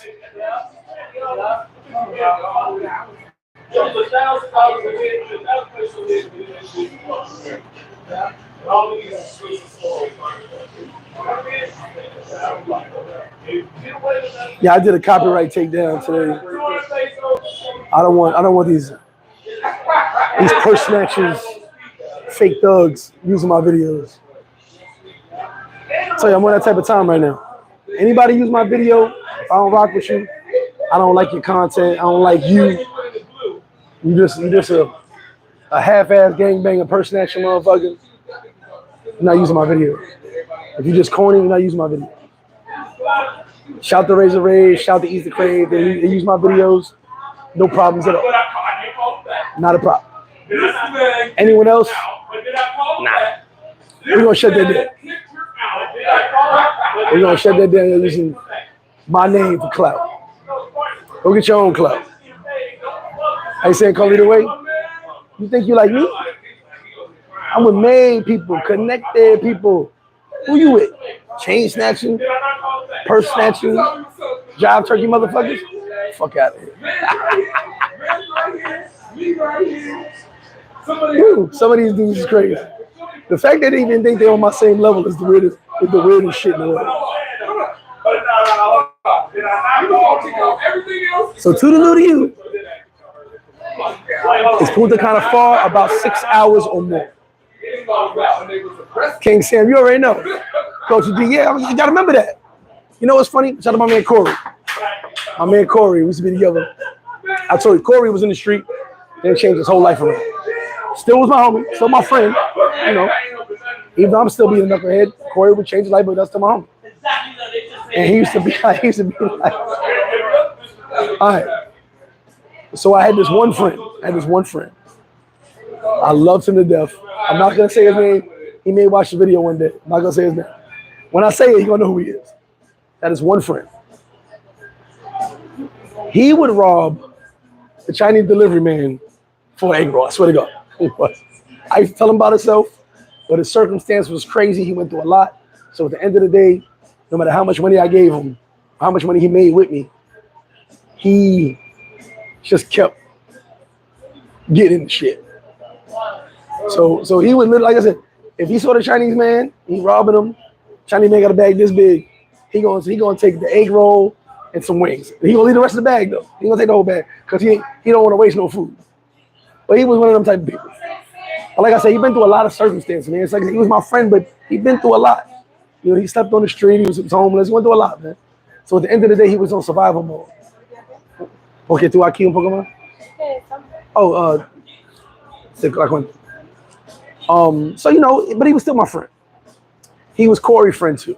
Corey's full of shit. He's Corey's friend too. So when Corey changed his life around, he stopped hanging with him. I actually wasn't hanging with that much anyway, but he was still, I could still consider him a friend. If he called on me, I was there for him. But I used to tell him, stay out of trouble, man. You're getting too much trouble out here. Because he would just do dumb shit. Man, that's what Corey came with it. Corey said, hey, thank you. Corey was like, this is the Carlito's way. He said, I'm with connected people, made people. And he said, matter of fact, homie was standing outside the car. I'm counting some money to get home. He was my friend. I was paying him for something he did. He goes, you with purse snatching, chain snatching, chopped turkey motherfucker. You had to be there. It was funny as hell. But I was embarrassed because it's my man. But I just knew he wasn't all there in the head. You know, it was like one of them things where, thank you. You want to be his OG, but you know his circumstances are so bad that he can only listen so much. He's starving, he's hungry.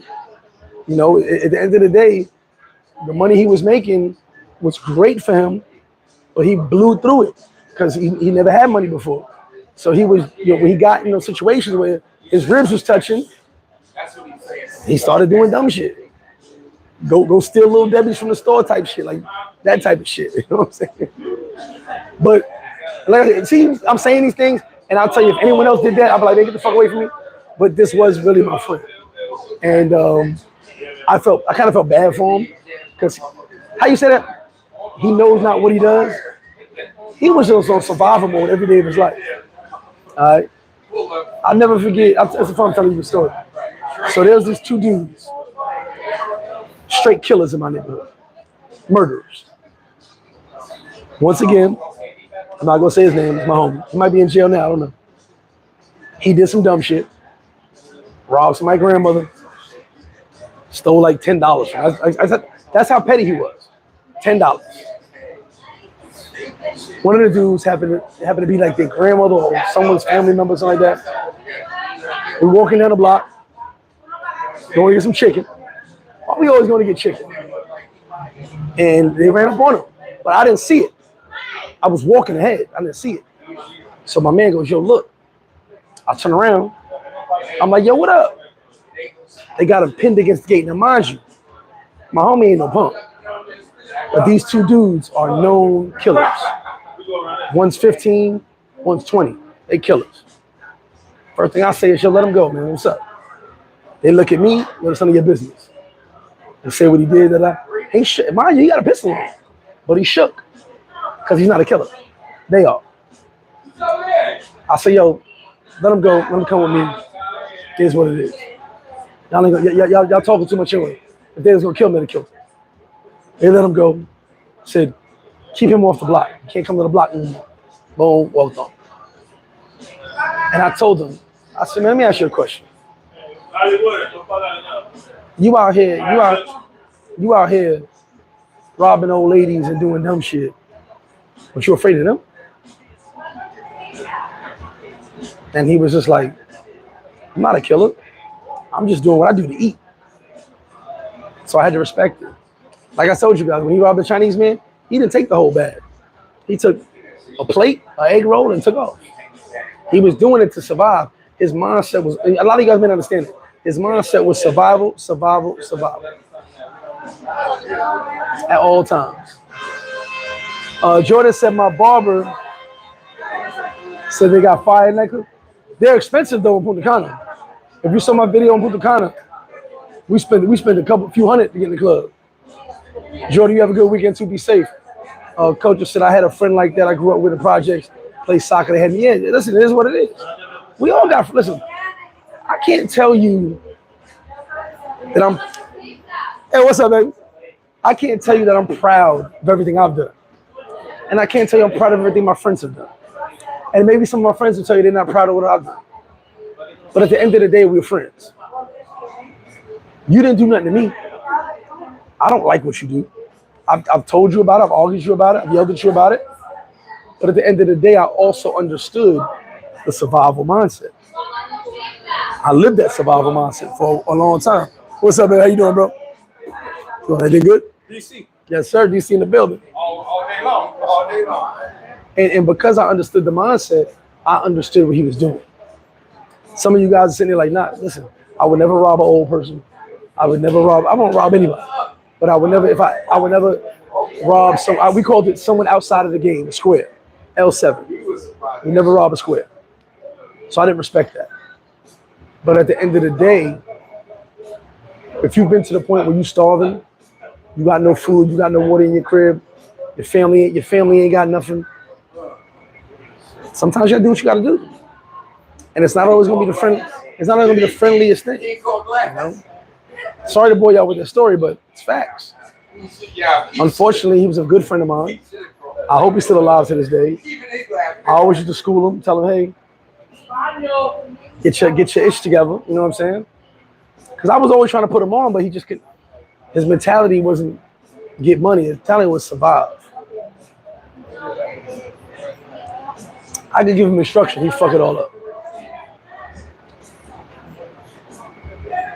King Sam said, I have not Japanese whiskey. Can I take yours? The correct way to say that would be, I have not Japanese whiskey. Can I procure yours? No, you cannot. And if Queen Sam allows you to breathe the same air as her on a daily basis, and she knows you are plotting on my whiskey, she needs to handle that shit real quick. Get that shit in the bud.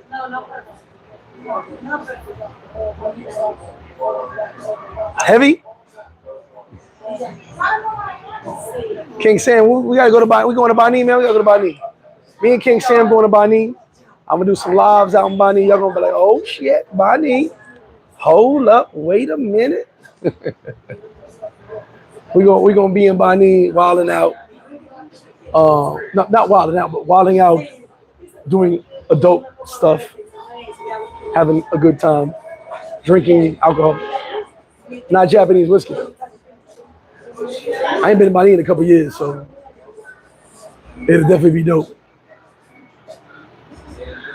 And I told you guys, I'm gonna start touring DR again. I haven't been moving around that much. I'm gonna start touring DR again. In between my travels, I'm gonna take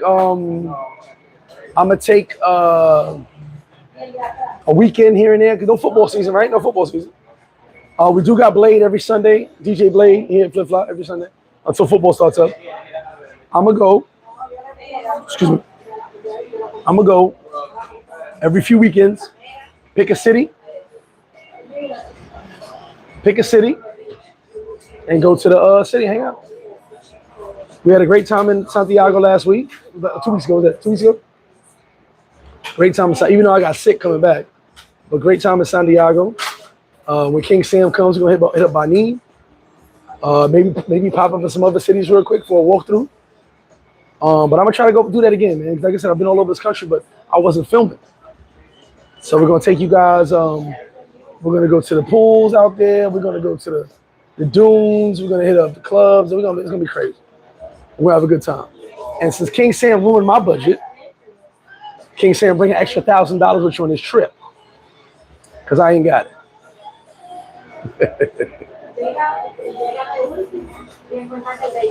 I ain't got it. I need, yes, we are 1738. 1730 is for my business, motherfucker.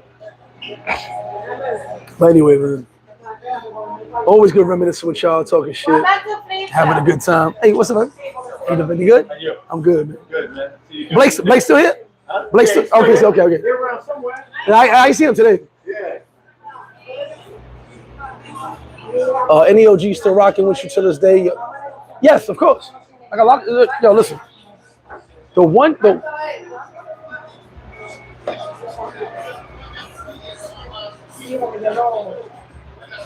thing about my team, my peoples, we don't gotta see each other. We still rock. A lot of guys are dead and gone or in prison, but a lot of my OGs still rocking. The ones who are still here, still rocking. Yes, so yeah, 100%. We may not speak as much as we used to, but 100%. I get a phone call, or I get a text message, I get a WhatsApp status or a message, how proud they are of me and everything I've done. So we still in contact. For the ones that are dead and gone, obviously they're not around no more. But I still got a lot of homies around. Unfortunately, a lot have died, a lot with the prison. I got a couple of OGs just came home last year. I told you guys. A couple of my friends just came home. I'm helping them get their passports, working on them getting their passports. They can travel. As long as you're not on paperwork, you can travel. And at the end of the day, I'm blessed to have those friends. Like I said, a lot of my real friends, my true friends, weren't in the street. They weren't dealing with that. But my dudes who were in the street were still my friends. They changed their lives around. Some of them just got their shit together, So fortunately, I'm blessed to still have those guys around to this day. A lot of them would consider me the OG, I told you at 16 years old, I kind of was just on a different level than most people. So when people were saying I was the OG, I still respected my elders, you know what I mean? But at 16 years old, I kind of was that dude. But to all my guys, to answer your question, yeah, I'm blessed to still have them around, whether they're traveling or not. Fortunately, most of my guys are traveling because I'm always encouraging every single person I know to get a passport. Same way I encourage you guys, get a passport, get a passport, get a passport. I encourage my guys to get a passport. Make sure it's free. Excuse me, sorry.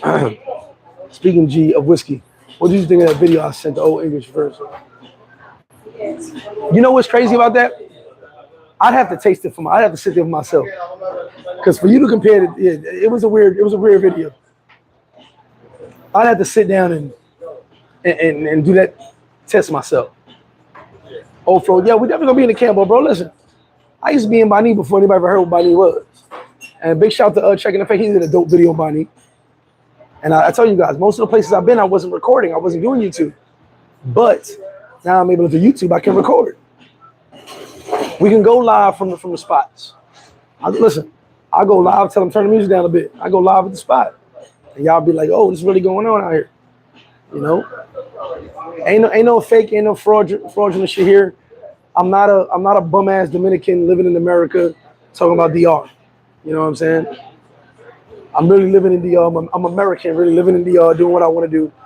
I can really walk around every neighborhood in New York City, walk around every neighborhood in DR, do what I want to do. Take it how you want it, what I just said. But at the end of the day, I'm New York till I die.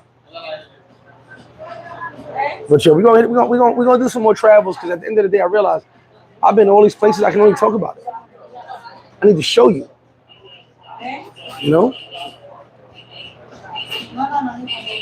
Go out to the club, show you the clubs, show the local spots. Show you where one bar is down a block from the other. Shit is nuts. You know what I mean? It's gonna be fun. But we're gonna do that. We're gonna start with King Sam, me and him going to Bani. I don't know who else is going, but I know we going. Go out to Bani, a couple days, hang out. Maybe hit up the Bonao River on the way back. Maybe make a couple pit stops. One place I want to take y'all. One place I really want to take y'all. Hato Mayor. But it's fucking far. Hato Mayor is so fucking far that we were driving and didn't realize how far it was until the motos kept saying, we were like, we'll follow you. I'm not going that way. The motos were like, I'm not going that way. Hato Mayor is far as fuck. But it's a beautiful city, beautiful people. And we literally went there, hung out, partied, and drove back to Boca Chica. That was rough. But we did a bottle every city. But Hato Mayor is a place I think No one's ever really been. A YouTuber might jump on it right now, go to do it. But he won't get the love of hot tamale I get. Trust me. A hot tamale is somewhere I would love to take you guys. Hey, Tim, you want the beach? Yeah, big go. Yeah, go. That's You gonna know, be- go back. Go for the beach. Yeah, it's gonna be packed. You know what I'm saying? I know it's Shout packed out at to the Big beach. Tim in the building. You know what I'm saying? Good Friday. Yeah, it's Good Friday. It's gonna be packed in You know there. what I'm saying? Like, share, subscribe. You know what I mean? Check out First of the Month podcast with my Yes, son. my bad. First of the You know what I'm month. saying? We did a live show Exactly. together. Excuse me. First of the Month podcast. Chris Comedy NY. Ain't he My funny? man Bocce. And he You know what funny I'm as saying? hell. And Yeah. go check it out. They got a new Trump video. Watching that nigga get arrested. It was cool. Fuck that dude. Oh no, I'm gonna go repost the channel on my community. You know what I'm channel. saying? Yeah, we did a video together too, Yeah, you know. and it was funny. It was You know what I mean? It's this dude's life story. You know what I'm saying? Come on, man. But it was jokes though. We know what it is. He a real jokester. He ain't playing around. Appreciate you. Tim. But Good Friday, you know what I'm saying? Always appreciate you. First of the month podcast. Yep. Check it out. Go slide to the beach. You know? I'll be here. I ain't going to. I'll be here all day. All right, cool. I ain't going to. All Y'all enjoy the beach, fella. I'll be here. Yeah, I did. Remember, I posted it before, but I'm gonna repost it again today. Definitely a dope video too. Flash said, "That's what I want to see, the local stuff." Yeah, that's what I said. I do the local stuff, and I'm saying you're gonna rock with me. Sosua's great. We're gonna have fun, but I'm gonna have fun in these spots when no one speaks English yet. It's gonna fuck y'all head up. Y'all gonna be like, "Oh shit, really like that?" I've been trying to tell y'all. Yeah, that's west. No. Sorry, because San Cristobal, Oswald, Bani, that's west. Hato Mayor is, because it's San Pedro, southwest. Because west is going towards Bani. Southwest is going out by Punta Cana. So southwest. Because it's the north coast, that's going southwest. Yes. So Hato Mayor, San Pedro, Juan Dolio, Boca Chica, all that is going, when we go up, going southwest, going to Punta Cana. But Hato Mayor veers west because Punta Cana is going straight up. Hato Mayor veers west. It's an inner city, not really on the water. And you have a great weekend, Matrix Free, definitely. Shout out to you, Elder Lord, shout out to you and the fam. Yeah, but Hato Mayor is a really dope city. I've only been there twice, and it was amazing. Problem was when the first time we was like, Jesus Christ, this place is full. And we was out there, we had mad love. Went out there again, had mad love. Bumped into one of the chicks I met out there here. She came to Sosua, and it fucked me up. All right, so I'll tell you a funny story. I tell you guys I'm a dumb blonde, but I'm also safeguarding my life. She walked up on me. She said, Gregory. I said, I don't know you. That's not my name. She said, Gregorio. I said, I have no idea who you are. My name's Michael. She said, motherfucker. And I walked away.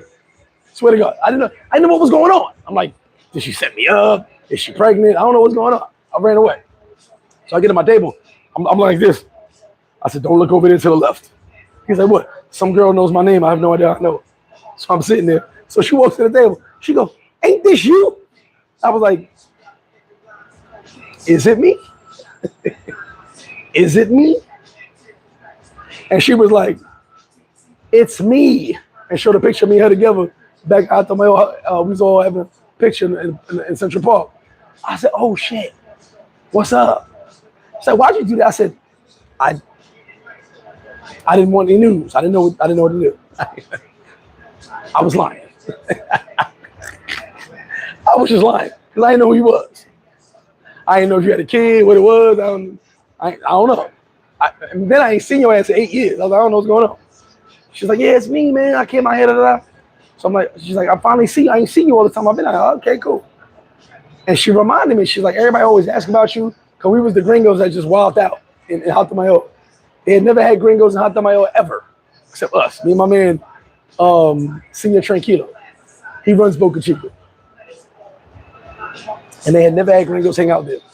So they always talk about us. And we had a ball, man. We had a lot of fun. So that's the place I would like to go back to because it's a really nice city. Not no Airbnbs yet, I don't think. I got to look it up. Not no big hotels, little bullshit $10 a night hotels. Even San Pedro I think they just got a hotel. Excuse me. But you're staying in a $10 hotel, fan, maybe AC, TV in a cage. But it's what it is, not touristy. Excuse me. So at the end of the day, I don't mind staying at those hotels to go have some fun. Speak Spanish now. What up, baby? Tamara Matos Savati /Ho. That's weird to me. That's weird to me, but shout out to you, Tamara. Anyway, so yeah, we're gonna have some fun, man. We're gonna be traveling. Like I said, Motivation Mondays. So 2 things you gotta remember. Motivation Monday.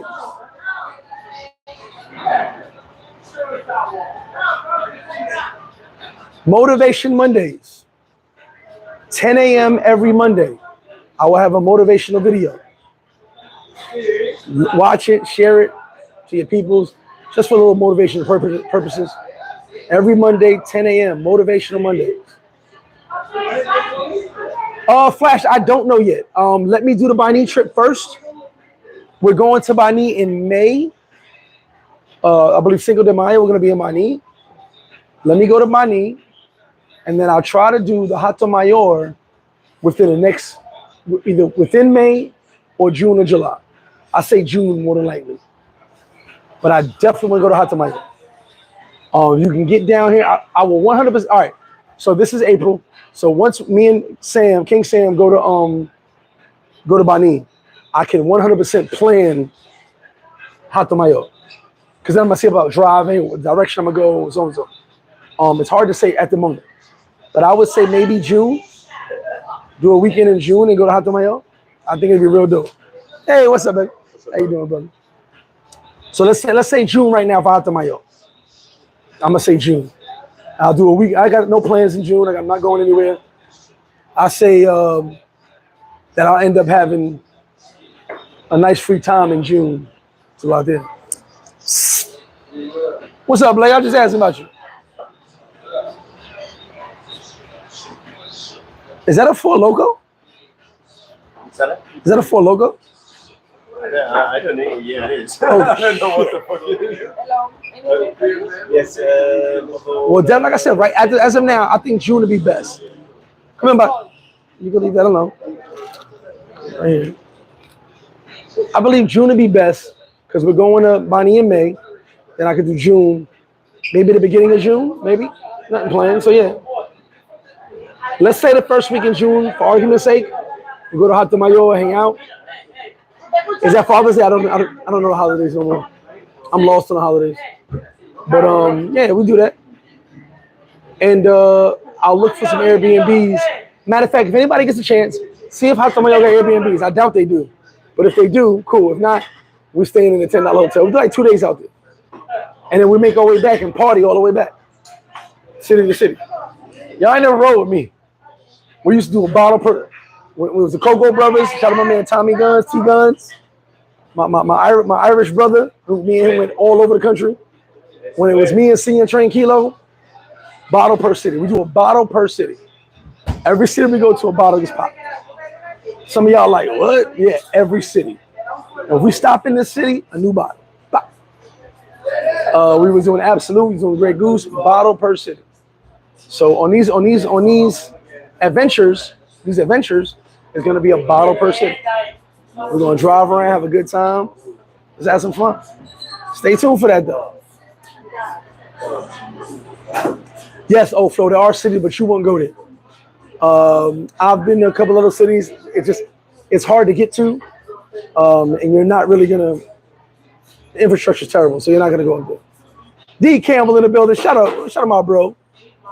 And D, don't you ever take it for granted what I'm sorry. I'm not gonna take for granted what you said. Thank you very much for your words. I still got it saved on my phone. Shout out to my bro D Campbell in the building. Texas raised. Dallas in the building. What's up, brother? Yes, somebody does have. Yes, Lance. Yes. I've never drank one of those ever in my life. I still have not. I haven't drank a Four Loko yet. I've never had a Four Loko in my life. I've never had it. So Flat, do me a favor, brother. You got my number. Send me some links. Let me see what they look like. Because Hato Mayo is like so secluded. It's weird. What is it? What? What is that drink? No, Hato Mayo. I don't know what Four Loco is. I have no idea. You were drinking it. I don't know what it is. So why were you drinking it? He said, I'm drinking it at 12%. Like you were drinking Old English. That's like me, yeah. Well, I like the Old English. It is what it is. Give me Old English any day. But look, so he saw 12%, he bought it. He had no idea what it was. He said, what is it? I don't know. You drink it. I never had a Four Loco in my life. Not that I heard nothing bad about it, but I was just like, people kept talking bad about it. I mean, people kept talking about how drunk they are. I'm like, I don't know. I'm buzzing off that. Yeah. See, Flash only like 5. I heard it's okay. I just never had it. He said 5 Airbnbs. There you go. See what I'm talking about. But if we get some dope Airbnbs, we got the Hato Mayo to be dope. Trust me. We'll have a great time. And see, with Hato Mayo, I don't gotta call nobody. For you guys that ever travel with me, King Sam about to learn. A bunch of people learn how I travel. When we go to another city, I don't call nobody. I don't tell nobody I'm coming. I pull up. Excuse me. I pull up in the town. I check in wherever I'm staying at. Then I move around. Excuse me. Once I go to one of the main areas and have a drink, word gets out fast. Gregorio's in town. Then my phone start going off. And I be laughing. I be telling the guys, look, I told you. I ain't got to say shit. I'm in town. Now they like, oh, he in town. And then people start pulling up. Hey, come to my party. Come to this party. Come here. Hey, I got the VIP for you. Like, we start getting those phone calls. King Sam's going to see if we get the money. We going to get them phone calls. Yo, you need that VIP tonight? I heard you in town. I said, when I go to all these cities I've been to, I make very good relationships, and I get to know who's who. And when I pull up, I'll ask Sam. Sam, you want behind the DJ? You want a table, or you want a booth upstairs? What you want? Because I get whatever we want, and he gonna take care of us. And we walk through the door, we beeline into the spot. So y'all sat in Bonnie behind the DJ. That was the weirdest shit in the world. We had the VIP behind the DJ DJing. We on stage the whole thing. I'm mad. I'm comfortable. I don't want to be up there. But that's the love I get. You know what I'm saying? So we go to Hato Mayo, we go to Bani, we go anywhere. I ain't calling nobody. We're gonna pull up, and they're gonna show us love. Like I said, I'm sort of a big deal back in America, back in New York. But when I'm down here, people recognize me. They be like, oh, that's him he came here a couple years ago, whatever the case may be. It's love. I get a lot of love down here. That's why I love this country. People can say what they want about Dominicans, but they're very friendly people. They're very helpful. I can respect certain businessmen when they know you coming to spend the bag. You coming to spend that bag, and the red carpet is rolled out for you. They know when we walk into the door, it's 2 bottles minimum. Might be 4 bottles, but I don't want any special treatment. I just want to know when I walk in that door, I got my spot. I'm comfortable. You get special treatment with that motherfucker. Well, if you bring this, see, these type of friends I got. You see this shit right here? That's why. Let me get that back to him if I poke my eye out. But I don't want special. I just want to go walk. Even we was in Santiago last week. I called the homie. I said, hey, he didn't know me from Adam. When he met me, he was like, yo, I know you. You know my cousin. I was like, oh, that's cool. How you doing? I was like, hey, I just want this VIP tonight. We're going to be in there about 5, maybe 10 people. I got there late. My man's and I got there early. Homie took care of us. When I walked in, he ran up right up on me. Because I told him, I said, yo, talk to this dude. That's his name. Get the section. He said he got us. But tell him I'm on the way. I'm getting dressed. Homie put us in a small section. Then my man was like, this section, man, small. Greg ain't get here yet. Put us in a bigger section. Then I got there. Homie, I knew who it was right away. Mind you, I never met this dude a day in my life. As soon as he saw me, come on. Say, yo, you know my cousin. He lives in Sosua. I was like, for real? So we took a picture, sent it to his cousin. is a friend of mine. So you're small world. But when I go someplace, I just want that same love I reciprocate. And we going first thing I told them, they already ordered a couple bottles. I said, yo, give me another bottle right now. Let's go. More bottles on the table. Showing love, you know. So whenever I go to these towns, campo towns, country towns, whatever you want to call it, we're going to spend some bread. We're going to have some fun. All right. As my man Phil said, I can't call him Big Phil. Shout to Phil. Call me anything, but never call me broke. That's it. And I ain't rich, but I ain't broke. At the end of the day, guys, I love you guys. Hold on, he said, it's a wine cooler beer. I don't know what that is. He said it crashes hard. I ain't fucking with that. Arturo, everybody's on the beach. A lot of businesses are closed. I'm open, but a lot of businesses are closed today. So we have people here. They're going to the beach. Beach gonna be lit the whole weekend. Steam Focus you today. I'm late. Shout out to you, my bro. But you here though? Fucking ghost town out there, man. No, because a lot of places are closed. Yeah. You want to be in the beach? No. Beach pack. Beach pack. Beach pack. Hands down. Beach pack. Whoa. So this is a beach day. Yeah. Saturday's a beach day. Sunday's a beach day. So what people are doing is they're going to the beach. Since most of the businesses are closed today, like a lot of businesses are closed in the sewer. So I'm open. Yeah, they're all closed because they can't sell liquor, so they won't be open. Whoa! Hello, I'm on live. Oh shit. There you go. You know that. Oh. Not supposed to sell liquor on Good Friday. How the fuck did I get the loco? That too. Can't say it's a skybox. Oh, you know we in there, but we have to show my weapon. Be like, you're serving me a loco. I'm loco, bitch. They served the loco or loco. That's what they did. Smaller bill of Legacy to send them out to my own. Send me the link, bro. We go look. Send me the link. We look at that. At the same time, I would rather do an Airbnb because, like I said, the hotels is crap.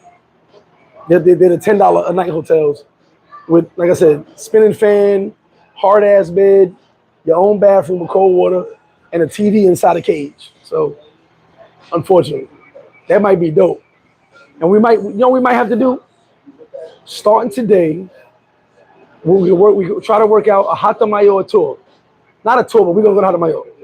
And I guess it's a 5-bedroom, 4 or 5 people. We do that, and that'll be dope. And like I said, I ain't gotta call nobody. We go to Hato Mayor, that shit gonna be lit.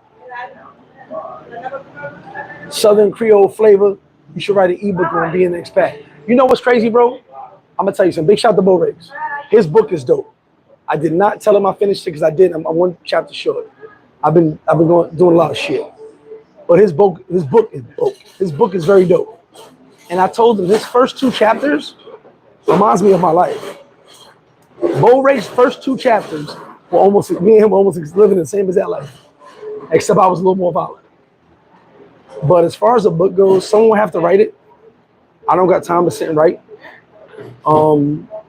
Unfortunately, my attention span has gotten very bad with social media, as most of you guys' attention spans have too.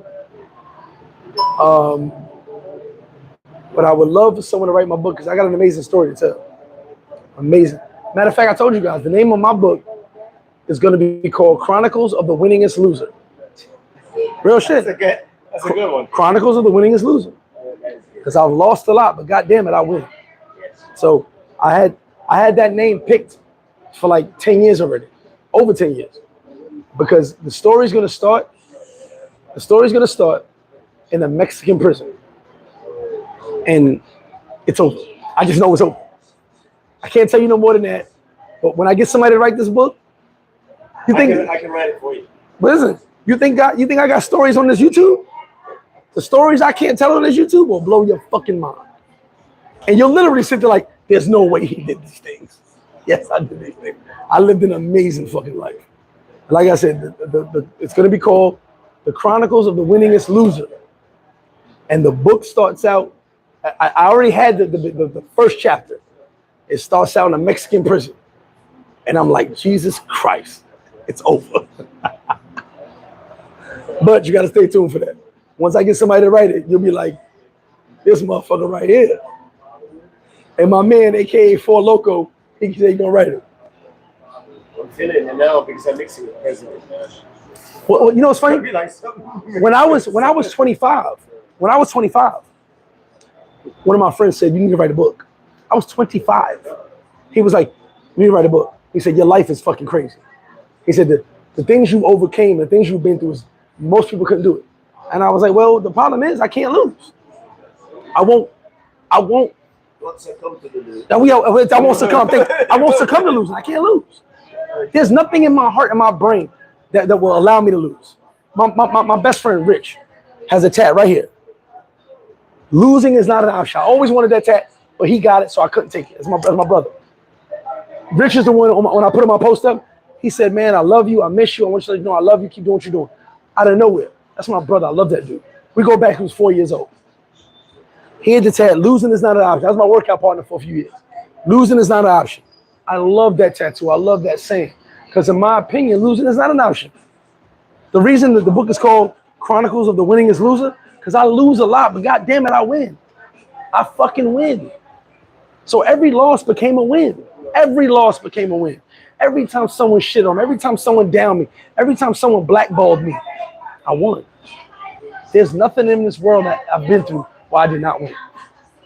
And I turned every single loss into a win. This is why you've always called flip-flop. That too. Someone said that to me before. It's actually after the shoe, put your slides in and you walk down the thing. But yeah. But at the end of the day, that was always my mindset. I win, I win, I win. I'm not gonna sit there and tell you, I'm not gonna allow you to tell me to lose. I'm not gonna allow you to tell me to come to second place. How do they say? Second place is the first loser. Ricky Bobby, remember that? Second place is the first loser. I can't be second place. In my entire life, I've been competitive. I work harder than everybody. I wanted to grind harder than everybody.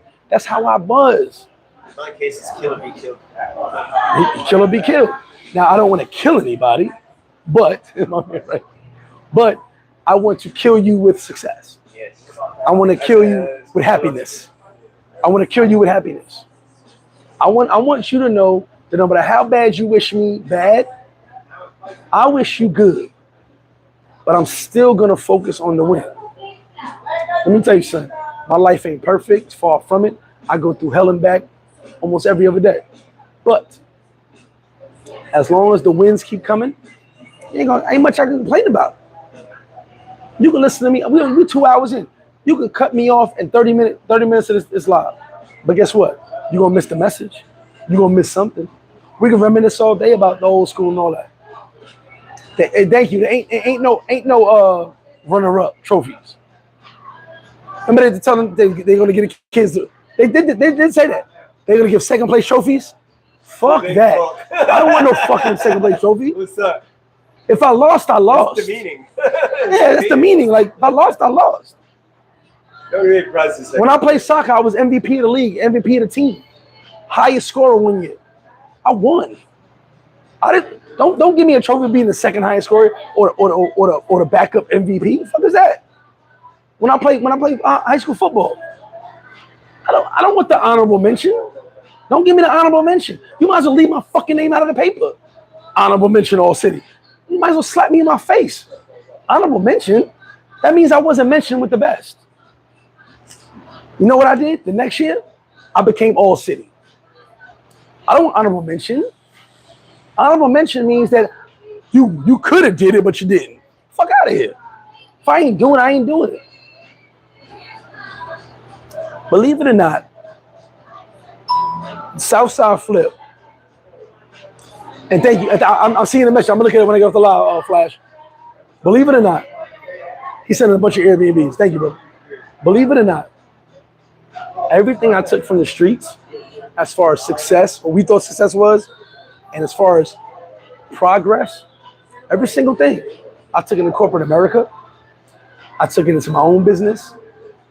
I took it into everything, and it worked. The biggest crooks in the world is corporate America. But the best companies in the world are the drug dealers. Because they have the best companies, best structure, and they copy off corporate America. But they ain't robbing nobody. They just providing a product. With corporate America robbing, they're the biggest thugs in the world. The banks are the biggest thugs. So everything I learned from the streets, took that over to corporate America.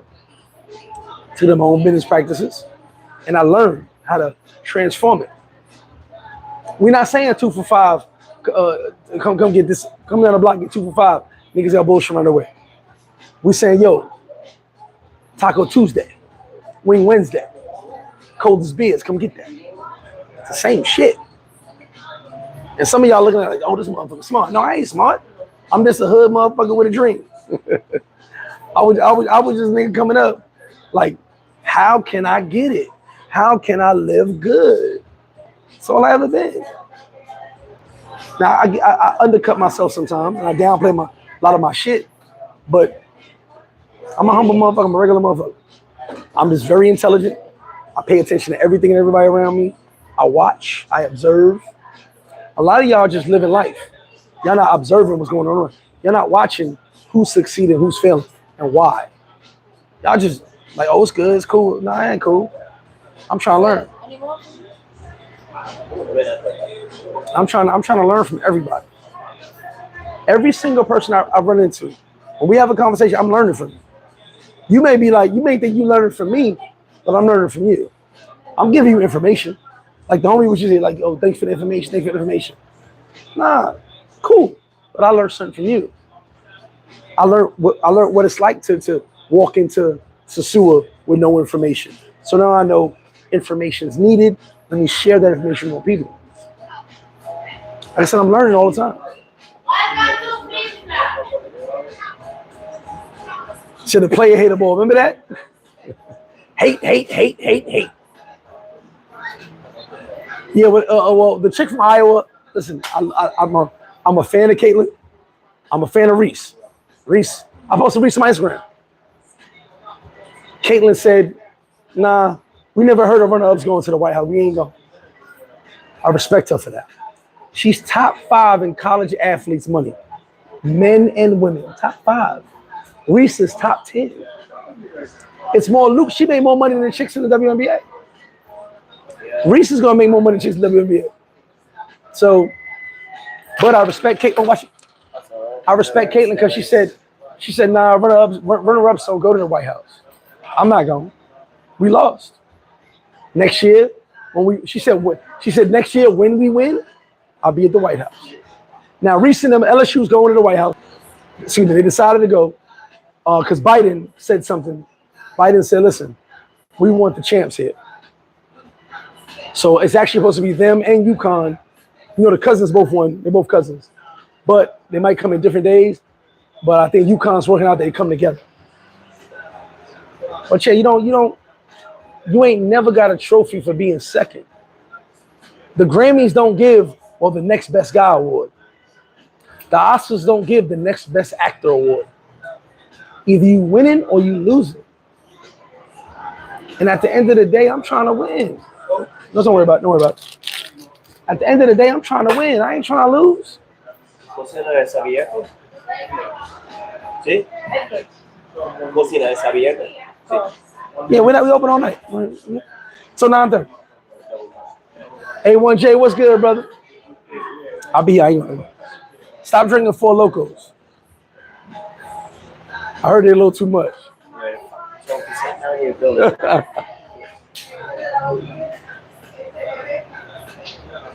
You enjoy your day, baby. Where's my $2 bill? Can I see that? Let me see that thing again. Let me see that weapon. I'm going back to tacos. No, because he owes me my $2 bill. Who the fuck's making $2 bill over $2 bill? I'm gonna show you something, Brian, right now. See, this is my man. He fresh off 2 4 Locos. 2 4 Locos. Can I get my $2 bill? Can I get my $2 bill? Can I get my $2 bill? Go meet a Haitian, get slashed in your face. Then you pack one of these. Yeah, they cut a shit over. Oh, then you start packing one of these. Can I? Don't pull it out. No, pull it out. Can I get my $2 bill? Can you get your $2 bill? Can I get my $2 bill? You don't even know how this cuts. Thank you, brother. Thank you. A motherfucker Ohio nigga G me out of my $2 bill. Nah, I'm not drinking 4 Locos. Y'all fucking mind. Have me out here fighting somebody. If me and him started drinking 4 Locos, you're gonna hear people picking hatcheted and hatcheted all this sewer. No, we're not doing that. Kill me, kill. We're not doing that. So my man from Ohio G'd me out of my $2 bill. But enjoy the beach. I'll be up here. And like I said, no wait, kitchen will close from 9:30. You said check out the beach and go. No, it's gonna be packed. It's packed. It's packed. Beach is packed. Yeah. Enjoy the beach, baby. Yeah, bro. And look. All right. Tell you, I got friends. This is my man. I got friends everywhere. This dude is ex-special forces. All right. Not no. And the wild part is he just got cut by a Haitian. He's a little dude. He's about 5'7". But this nigga tough. He just got his whole shit split the other day. First thing he did was tell me was, I'll never be out this shit again. And the wild part is you look at him, I'm telling him, look at his stature, he looks small. Like a small little guy. But this nigga been to war. His mindset, he's a little off the rocker. And we're very good friends. We probably talk every day now. And he had his 4 Loco because he saw the 12%. And he had a beer, went to the beach. But, you know, these are the people I get to know. Everybody's not on their rocker like you think they are. Great dude. I've only seen him off his rocker once, as far as, you know, not being all there. But, you know, he drinks, has a good time, talk shit. But at the end of the day, he'll go to war with you. He'll go to war with you. You know? And that's the people you want to have around. You know what I'm saying? Now, after 2 4 Locos, me and him might not have freedom anymore, but, you know. Yeah, I ain't with that 4 Loco shit. Nah. Y'all got that. I remember back in New York, they said motherfuckers killing each other with 4 Loco. I'm good. Somebody bring me some OE, I'm out. Somebody bring me some old English. I'm out. Yo, B, I won the bet. Where's my $2 bill? I won the bet back. What are you talking about? Niggas from Ohio. I used to be in Ohio. That shit wild out there. They really think they just run the world. I won the second bet. You won the first one. You told me the other day I got your $2 bill. I know I got it. I'm right. I want my $2 bill. And did I bet you $50 too? Because I ain't got a 50 either. Where'd my 50 go? I bet somebody had $50. Because I had $250 and a $2 bill. The 200 I gave to my man when I gave him change. I said, keep the 200. That you wasn't here. You wasn't here. And then I had a $50 bill and a $2 bill. Both of them shit's gone. Yeah, I suck. That's terrible. That's terrible. You didn't bet. We didn't make no bet. Don't worry about it. But anyway, guys, I'm gonna get out of here. I'm gonna get to my Good Friday. Send me some more shots. Let's give Lance is the only one that sends shots. I'm gonna put the Cash App in again. Send me some more shots so I can have a Good Friday. But I ain't gonna stay out too long because I'm gonna be outside tonight. You ain't no lazy? I should be lazy, yeah. I lays. I think so. Y'all put two boxes. I was gonna get a sloppy Joe, but I don't even know how to eat that with some Lays on it. Neither, no I lays. The papita lays, no more. Oh, it must not be in the pack. I bought the packs. But it's the Lay's pack, which is weird. Send that, Lance. You know I got it. Send that. I ain't gonna say no.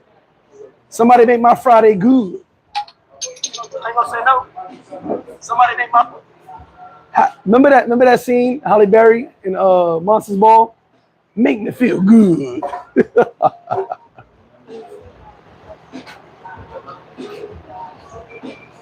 Make me feel good. The hell just happened?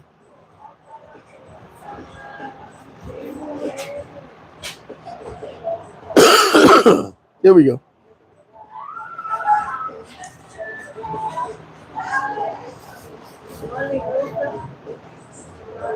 There's no Lays in there? I got Ruffles here, but no regular Lays? All right, Lamb. Appreciate that. So yeah, like I said, guys, I'm gonna get out of here.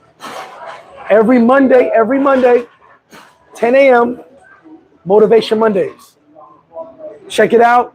Share it with your people that need to hear something good, positive. I got a lot of content for Motivational Mondays. I go through social media all the time, always looking for positivity. That's the red joints.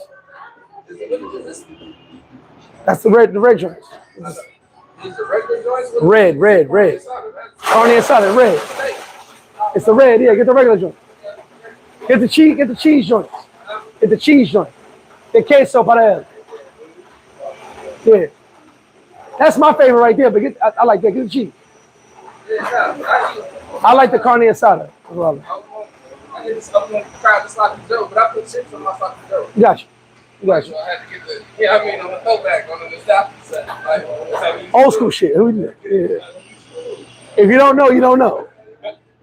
I could tell them, look, I could tell who hood motherfucker right away how to eat their food. If they do that, I'm like, you ain't from the hood. We don't eat our food like that. No doubt. Un shot de Grey Goose, por favor.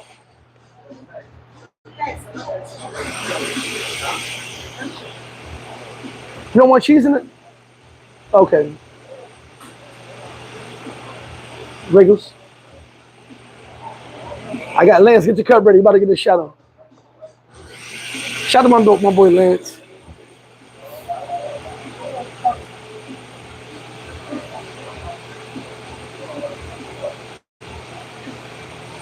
Y una cosa. ¿Quiénes ellos allá? Ella espera para ver si la colada no hace. Ok.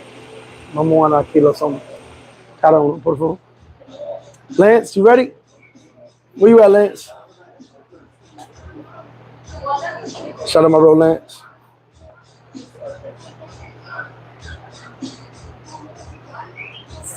Life. I see you, sweet thing. See? Wash that down with some wine.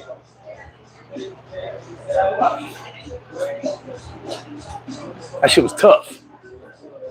Yeah, I'm gonna get the next one, trust me. Give me a minute. Damn, water. What chocolate you got? That's weed. No, don't give me the chocolate weed. Don't do that. Have me out here tripping on the sidewalk. See, that's why you gotta watch who you deal with. I wasn't gonna eat it anyway. As soon as you said chocolate, you don't eat chocolate. As much as I'm with you, my fat ass always got chocolate in my pocket. You damn don't eat no chocolate. As soon as you said chocolate, I was like, that's weed. Thanks so much, bro. You made that? Nah, it must be boy. You eating that whole thing? Nah, I'm gonna get Let me see. Mushy bars. They're not a sponsor, but where they from? California. Cali. They're not a sponsor. Tell them they should sponsor the channel. Is that shrooms? Oh, fuck you. Bro, I cannot use certain drugs because I will fucking lose my mind. Guys, I smoked weed. I drink alcohol. Certain shit like that scares me. I don't know what I react. I may eat somebody's face. I don't know. I got a friend from Colorado. One of my good friends. I won't say his name for discretion. That motherfucker be like, yo, Zally talk, I swear to God. Yo, I'm on Molly and shrooms, and I just smoked some weed. You want to come hang out? I'd be like, nah, I'm good. Thank you. He'll call me. Yo, listen, before I get to the crib, I want to invite you. He a big black dude in that. He sound like a surfer. I want to invite you. I'm going to have the Molly. I'm going to have the shrooms. I'm going to have the cocaine. I know you don't do cocaine, though, so don't worry about it. Cocaine's for me. And you can come on through. I might have some LSD. I'd be like, did you think that was going to get me over to your crib? Did you think that was an invitation for me? And this is my homie. This is my dude. I love him. But he be tripping. And he be telling me, like, yo, G, you might want to do this shit sitting down. Come on. I'm like, bro, I'm not doing it. Like, thank you. You want a shot? If his brother's watching this, right, his brother's laughing his ass off. His brother watches the videos. It's my man, though. He be like, I got the shrooms. I got the Molly, and I got the cocaine. I know you don't do cocaine. Don't worry about it. You can have everything else. I'll do the cocaine. You thought that was gonna get me to the crib? Nigga, no. You want some wings? I got the wings. Nah, certain things I don't touch, man, because like I said, my mind is different. Okay? Everything's okay. Are you okay today? Yes. Yes? You want to be on video? I'll show everybody how beautiful you are. Baby, okay. YouTube. ¿Qué video? Ahora yo tengo YouTube. ¿No puedo hablar? Sí, tú. No. Dile hola. ¿Y tú, cómo te llamas? Alicia. Alicia. Yes. ¿De dónde eres? This is the Hey, Sosua. That's my homie right there. She holds it down here. Gracias. Yeah, I'm not a drug dude. I don't do drugs. Sorry. Weed was as far as I went. I told you guys this story, and I'll say it again. You probably didn't pay no attention to it. So the 31 in the chat, I'm gonna tell you the story. Listen to me close. So I'm with my cousin. Now this is not my street cousin. This cousin is like kind of a regular dude, but he was introducing me to some bloods in the Bronx to handle some business. Now what happened was in the Bronx, I used to be in the Bronx all the time. In the Bronx, this certain area, they didn't fuck with outsiders. So what happened was, when I found out my cousin had a cousin there, I said, yo, tell him I need to meet him. Let me chop it up with him because there's money to be made out there. I ain't trying to come to the Bronx, make money. I'm trying to put some people on. So I'm already on Southern Boulevard. I'm already outside with it. And I said, yo, I need you to introduce me to them. Those your cousins, right? He was like, oh, sure, whatever you want. You my family. It is what it is. So we go to this apartment building. All right, stay with me on this. Stay with me. It's me and my cousin. My square cousin. His cousin, a bunch of bloods in the Bronx. I forgot what block we was on, I forgot. We go to this apartment building. So I used to be on Southern Boulevard all the time, baby. Go to this apartment building. And like I remember, it loses me where I forgot where it was. Because I was in the Bronx all the time. We're in this apartment building. A bunch of bloods is right there. And they go, yo, come over here. We go in the apartment over here. It's a second floor apartment. So when you walk in, it's just a big living room. So we in the living room. I don't know how many rooms there. No, nobody going anywhere. It's just this living room. And it's nothing there but chairs. There's no couches, no TVs. It's just chairs. So I thought it was weird, but it's their little meeting spot, right? They had little Boy Scout meetings, whatever they did. I don't know what they did. The powwows. So we sitting down. So dude's across from me. He's like, so you the nigga from Queen? I'm like, yeah, it's me. I'm like, listen, I'm just trying to bring you opportunity. Da da da da, blah blah blah. And he's like, for real? I said, I can show you some things. Y'all out here doing what y'all doing. What y'all paying is crazy. I can counter that, whatever. Street shit. So I bet it sound good, but can you be here tomorrow? I'm like, I'll be here tonight. I'll send somebody before I even leave. But you gotta have that bread. As we talking, the circle of chairs, I want to say 11 guys. That's 11 guys in the circle of chairs. Now, I've never done this before, so I didn't know what was going on. I just know having a conversation with these. These is all like the elders, the OGs. They all come to hear my pitch. But at the same time, since I'm fam, they're like, okay, we interested, but who are you? My cousin's like, hey, it's my cousin. Like you my fam, he my fam, blah, blah, blah. Cool. So they start passing this dollar bill around. No, it's a $20 bill. They start passing this $20 bill around. I don't know what's going on. I don't use drugs. I'm oblivious to shit. So I'm a dumb blonde. A $20 bill keeps going left to right. Like I said, 11 motherfuckers. My cousin sitting on this side of me. One of the elders sitting on the left side of me. I call them elders because they was the OGs. The ones that gave the info what it's going to be. I mean, they decided what's what. So it comes around, and I keep seeing this $20 bill passed around. And I'm like, what are they doing with the $20 bill? I don't know what they're doing. A $20 bill is like this, it's folded. Oh, no, show you. I'm gonna show you. Like I tell you, I'm kind of stupid. Sometimes I'm just stupid.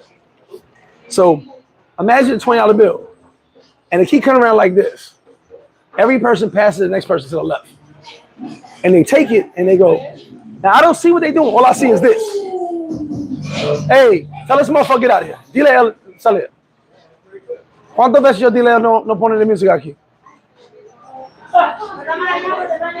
They do this, and I don't see nothing. I don't know what they're doing.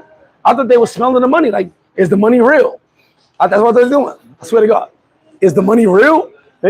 Maybe you could smell real money. I don't know. I'm fucking stupid. Shit like that, I don't know what they're doing. So I'm like, and they pass around. Is this money real? I had to think, was it my $20 bill? Did I give somebody $20? Anything my money's fake? I didn't know. I did not know. So I'm thinking they like fake money. Like right now, I'm smelling the money, right? The money kind of stinks. Is it fake money? I don't know. So I thought that's what they're doing. They smelled the money, passed it on. They wanted everybody to vote if the money was fake or not. I didn't know. I swear to God, I didn't know. So my cousin get it. My cousin, who's a straight square, he also was a male prostitute. That's another story. I love him, but he was a male prostitute. Wait till I tell that story. He goes, pass it to me. I go, oh shit, I get to vote on fake money? So I get it in my hand, right? And I go, I'm about to take a sniff of the fake money. Like somebody getting their ass beat because it's fake money in this motherfucker. And I go, oh nah, nigga, we good. And I pass it to the left. So all the homies, I went like this. I said, oh no, we good. When I saw what was inside, I said, y'all niggas crazy. I passed it to the homie. So everybody looked at me. You not gonna partake? I said, no. They said, but you down though, right? I said, yeah. So why you not indulging? I said, nigga, what? I don't use drugs. What the fuck you talking about? So I'm surrounded. Even my cousin's like, yo, G. I ain't gonna say my real name, excuse me. I was like, nigga, you crazy. What's wrong with you? So I looked around the room and everybody stopped. And the homie next to me, he's trying to pass me back the bill. And I'm like, don't pass that shit back over here. What the fuck you talking about? So the dude across from me goes, but you trying to get money with us though? I said, my man, I get money by making money. I don't get money by using my money. Fuck out of here. Matter of fact, any of y'all niggas got a problem, you can see me outside. So the dude looked at me. This is the OG. This is the OG next to me. He was like, yeah, it's cool. Leave the homie alone. He can't make him do nothing. So he did his little hit. Then I looked at my cousin. Because mind you, dudes is actually mad that I ain't taking no hit. So I looked at my cousin. And I go, so nigga, you crazy? You doing cocaine on this motherfucker? He was like, yo, G, you know we in that life. I said, nigga, you ain't in no life. You got a job. What you talking about? So they passing the thing around. Now I know it's not a smell test for a fake bill. Now I know. And I go, nigga, is you crazy? So we leave it, right? So mind you, in my mind, the deal is off. We're done. I'm not dealing with drug addicts. That's what I thought. If you use drugs, use a drug addict. So they pull me to the side. Yo, let's do what it do. But you know, we feel the way that you don't indulge. I said, my man, I'm here to make money. I ain't here to use drugs. Excuse me. So the dude started laughing. He said, you really never touched nothing? I said, they need me some weed. Like, what are you talking about? What's wrong with y'all niggas? Y'all using y'all product? I don't want to talk to y'all. My cousin, they told my cousin, they said, your cousin crazy. Like I said, I wasn't backing down. It's me, but not 11 because my cousin's with me, even though he ain't gonna do nothing. It's me against like 9 motherfuckers. And I'm like, what the fuck y'all talking about? I don't use drugs. I thought we was in the game to make money, not use the product. So at the end of the day, I left that situation, still made my money, but I realized motherfuckers really hate using drugs. I don't know what type of OGs y'all niggas had. We didn't use shit. We only smoked weed because we were told weed wasn't harmful. And we just smoked hella weed. Sorry, that story was long, but hey. Triggs, what up? Regular day. I used to be in South. Still on, baby. Used to be in Southern Boulevard a lot. Right by the Bronx Zoo. Triggs, what up? It was definitely not my turn. That was not happening. King Sam said, Burnside Ave, 4 train, Queen Samurai wanted me to tell you, hey, tell I used to be on Burnside. Let me tell you something. He should have whacked block. I was in the Bronx when I love the Bronx. You know why the Bronx? The Bronx had all the women. Now I'm going to say it, all the bitches. The Bronx had all the bitches. Puerto Rican, Dominican, Cuban, Colombian, not so much. There was more so in Queens, but there are a few Colombians out there. The Bronx had all the bitches. Me and my cousin was always in the Bronx. And I grew an affection for Puerto Rican chicks. I only messed with one Dominican chick in my whole life before coming here. Puerto Rican chicks, Jesus Christ. If she said Poppy, I was on it. Said Poppy, I was on it. Hey, mommy. ¿Cómo te llamas? Me llamo Gregory. Yo, I have me some Puerto Rican girlfriends. Y'all niggas don't even know. This motherfucker right here has some Puerto Rican girlfriends. Oof. I had the one Colombian girlfriend, but like I said, they made me do the Santeria shit. I wasn't too comfortable with that, so whatever. But I love me some Bronx? Concourse? Let's go to the Concourse. Oh, man. So that night we was the Warriors running around. My cousin Rynell done beat up a dude outside over a chick, and we had to run to the train. And every time we saw somebody, mind you, no disrespect, everybody in the concourse look alike. Everybody. If you Dominican, Puerto Rican, whatever you is, y'all look alike. We don't know what you are. So we were just running and beating people up. And we said, we can't go that way. No one ran back that way. Beat somebody else up, ran that way until we got in the train. That was a Warriors night. I got stories, man. Y'all have no idea. But yeah, we used to be in the Bronx all the time. Co-op City, better believe it, all that. We was outside for real. That's all. Like to me, bad chicks is all in New York, but in the Bronx, shit. Go get me a bad Boricua. Excuse me. Y'all ain't gonna tell me shit about no Boricua.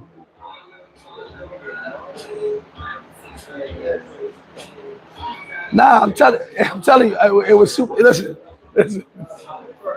Flash, be my dude. I've told you no lies to this day. I don't tell no lies.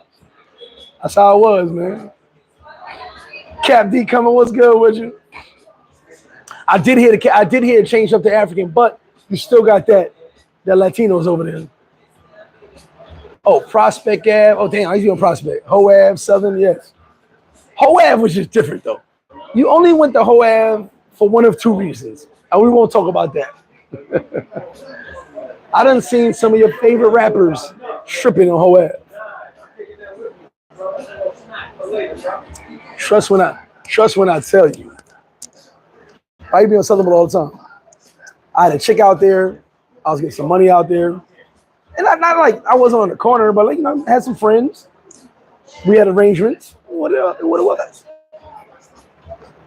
Like I said, think what you want of me, but I was really outside. I was an outside motherfucker. My mom's will tell you, she had to yell for me. The street lights came on, barking on me, cause I'm hot. I'm running the streets. As soon as the street lights came on, I was like 17 blocks from the crib. We gotta get home. Lights is on. I was outside just doing what I do. But at the end of the day, the Bronx, to me, in my opinion, and I'm saying this for my behalf, The Bronx was more welcoming than most boroughs, only because the Bronx was considered the shittiest borough. So some of you watching like, what? The Bronx was considered the shittiest borough. The Bronx was falling apart. Crack killed the Bronx. It was all crazy, right? But it was more welcoming because when you came from another borough, they was on that territorial shit. Oh, you from Queens? What up? Cool. Whereas when you went to Brooklyn, it was territorial. You went to Harlem, really wasn't. It was how you dressed. Shout out to Harlem. Harlem niggas just cared how you dress. It wasn't territorial. They wanted to see that they was flyer than you. Staten Island was just Staten Island. You had to take the ferry, so it was just goddamn. Staten Island was too far to beef with niggas. At the end of the day, the Bronx was welcoming. And we was in the Bronx all the time. Then I ended up in Westchester, upstate New York. It was just what it was. You know what I'm saying? Bronx was very dangerous. It was. I will say that. But if you knew the Bronx, it wasn't dangerous. It wasn't dangerous at all. If you knew it. And we was over, like my cousin had like 2 Puerto Rican girlfriends. So I was with him all the time. So I'm always in the Bronx. Then as time went on, even when I wasn't with him, I was in the Bronx. I spent more time in the Bronx than I spent anywhere. Besides Queens, obviously. Because Bronx had the broads. I wasn't getting money like that in Brooklyn, so I would go to Brooklyn, see some chicks here and there. You know, I lived in Brooklyn for a while too. But Bronx had the women. Like we'd be in the Bronx. It was like Bronx had a ratio of men to women that was crazy. There wasn't a lot of men. So the chicks in the Bronx looking for men. Here I go. I was in the Bronx all the time. Regular Bronx Borough president said, the Bronx minds their own business. It's just over when outside or try to step on toes. And that's an old fact. That's an old fact. Don't step on toes in the Bronx. Come to the Bronx, say what up, get to know some people, talk to some people, straight up. When I was on Southern Boulevard, I always say something because I was on Southern a lot. When I was on Southern Boulevard, I was introduced to a lot of people. A homegirl who I was rocking with, introduced to mad people. We used to be in Co-op City. I got introduced to mad people. If you're old school, the Walker-Bellies, they ran Co-op City. They was cool with us. We was cool with them. I can name so many Latin quarters, all that shit. I was there, you know. And that's when I was a young, wild motherfucker. And you know, you get to know the Puerto Ricans, the Colombians. Like I said, I didn't know that many Dominicans, so I can't speak on that. But man, we had fun, man. We had fun. Should I think the worst place to be was the Limelight? Because the Puerto Ricans took over the Limelight on Saturdays, right? For any of you know this. If you got into a fight with a Puerto Rican, not just your peoples, 20 people got cut that night. They came wild with razors. I've been there, I've seen it. Unfortunately, they didn't separate who was with who. So when shit hit the fan, they just started spitting razors, cutting everybody. That was the Limelight. Limelight was probably the worst place to be if you wasn't Latino. If shit went down, shit went down. I'm giving y'all the ins and outs and ins, man. Like I was really in that shit. I was really outside with it. Triggs, the Bronx had a J-Lo every corner. The Bronx had a J-Lo every corner. The Bronx was lit. We go out there just to hang out, like during the daytime. We go to Jimmy's Cafe. Jimmy's Cafe was lit. Shout out to Jimmy's Cafe. We'd be everywhere because the Bronx was just lit. And they had the mommies out there. So at the end of the day, like, bro, sometimes we were just out there just cuz. We left Brooklyn, we left Queens. We go to the Bronx just because the Boricuas out there. And mommies out there. The Dominicans and Colombians, they out there.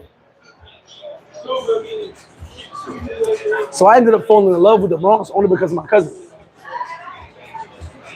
He had like 5 girlfriends. I had like 4 girlfriends. We just out there just rocking with the locals. He said the majority of the Puerto Rican moved to Orlando. That's crazy. But you know what I'm talking about. Like back in the day, the Bronx was where it was at. Like a lot of brothers wasn't accepted in that community. But we would just go pull up. You know, like I said, I had mad hair. My cousin, he looked Puerto Rican, Dominican, I looked Dominican, Puerto Rican, whatever it was. So we just pulled up and kicked everybody. And those days was amazing because chicks was everywhere. If you didn't go to the Bronx, excuse me, sorry. If you didn't go to the Bronx and bag a chick, you played yourself. Played yourself. Because there was chicks everywhere.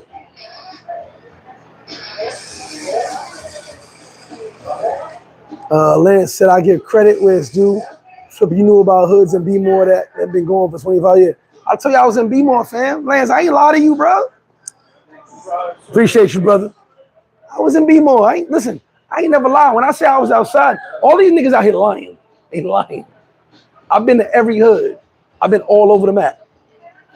I've been to, 48 states, 46, whatever it is? I can name hoods. I've been all over the map. And when you were talking about B-more, I've been in your hood. I've been there.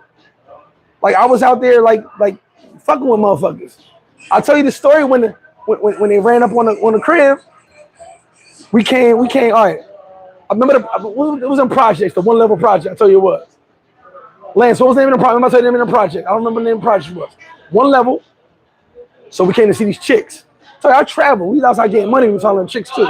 We always hollering at chicks. So we 3 cars deep, all New Yorkers, New York plates. We running through Maryland real quick, getting some money. So I went to see these chicks I met. So the chick was like, yo, y'all good? Like y'all got y'all things on y'all? I'm like, yeah, what? It's like, cause you know, these niggas out here is kind of crazy because they don't like New York niggas. I was like, I don't care about that. I ain't doing that. I ain't getting no money. I ain't doing nothing with these niggas. So we go in the crib. It's nice little crib. We like 7 deep, 7, 8 deep. And we in the crib.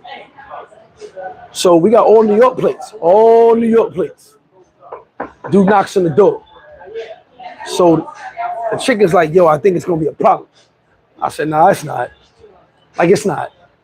Not what we got on us, it's not. And she opens the door, she goes, yo, what's up? Why y'all knocking on my door? So the dude stepped back. He said, yo, those New York niggas in there? So I said to my man, I said, oh, they want to see what that be about. So I walked to the door, she said, no. So I looked, I could see. He's in front of the door, but he's like 10 feet from the door. And there's like 30 niggas out there. They're like, yo, where them New York niggas at? Where they at? I told you the story, Lance. I told you the story. And I said, oh, they got the right ones today. They got the right ones. Cue the go-go music. Let's go. She slammed the door. She said, yo, y'all need to get out of here. So when my man said, yo, let's shoot through the window, I said, nah, bro, you violent. Slow down. We didn't do that. I'm nonviolent. Nonviolent, peace.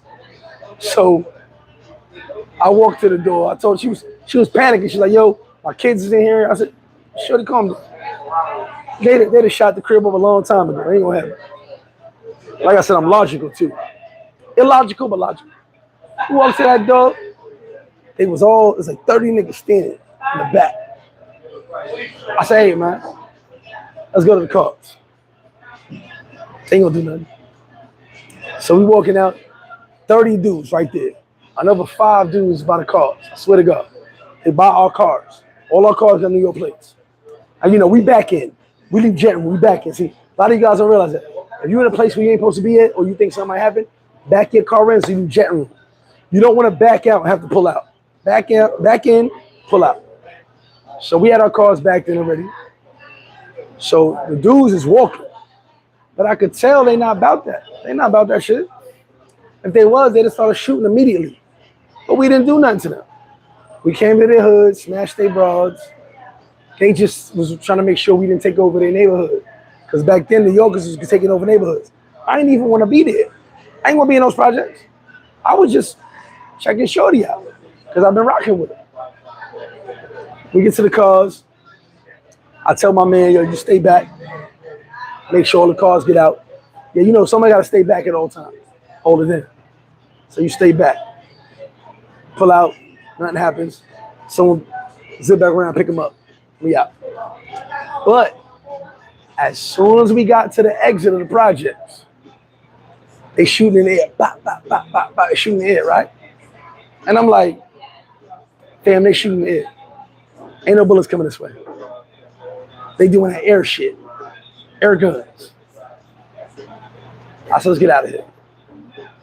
We ended up going to, I went to DC that night. I hung out in DC. But those are things I lived through, you know what I'm saying?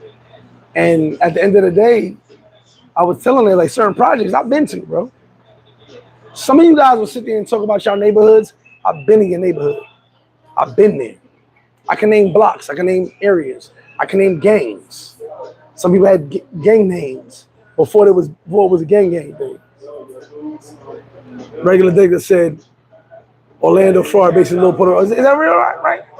There you go, Murphy Homes. There you go, Murphy Homes. He was outside with it, man. And Lance, the level out of you, I was outside. I said one level. They came to the door. Man, come on. Murphy Homes, man, we was there. And at the end of the day, it wasn't like we had no beef. It was they was thinking we was coming in. They saw a bunch of New York cars. They thought we was coming to take shit over. We wasn't. I was coming to have some sex. So I was coming there. I don't know about y'all, man. We was young, man. We traveling for money and sex. We didn't get about none of that. I wasn't trying to be no kingpin. I was just trying to be a regular motherfucker. But dudes were intimidated because we came to their neighborhood. You know, 3 cars deep. Matter of fact, I'll tell you exact cars it was. The Mazda Millennium. The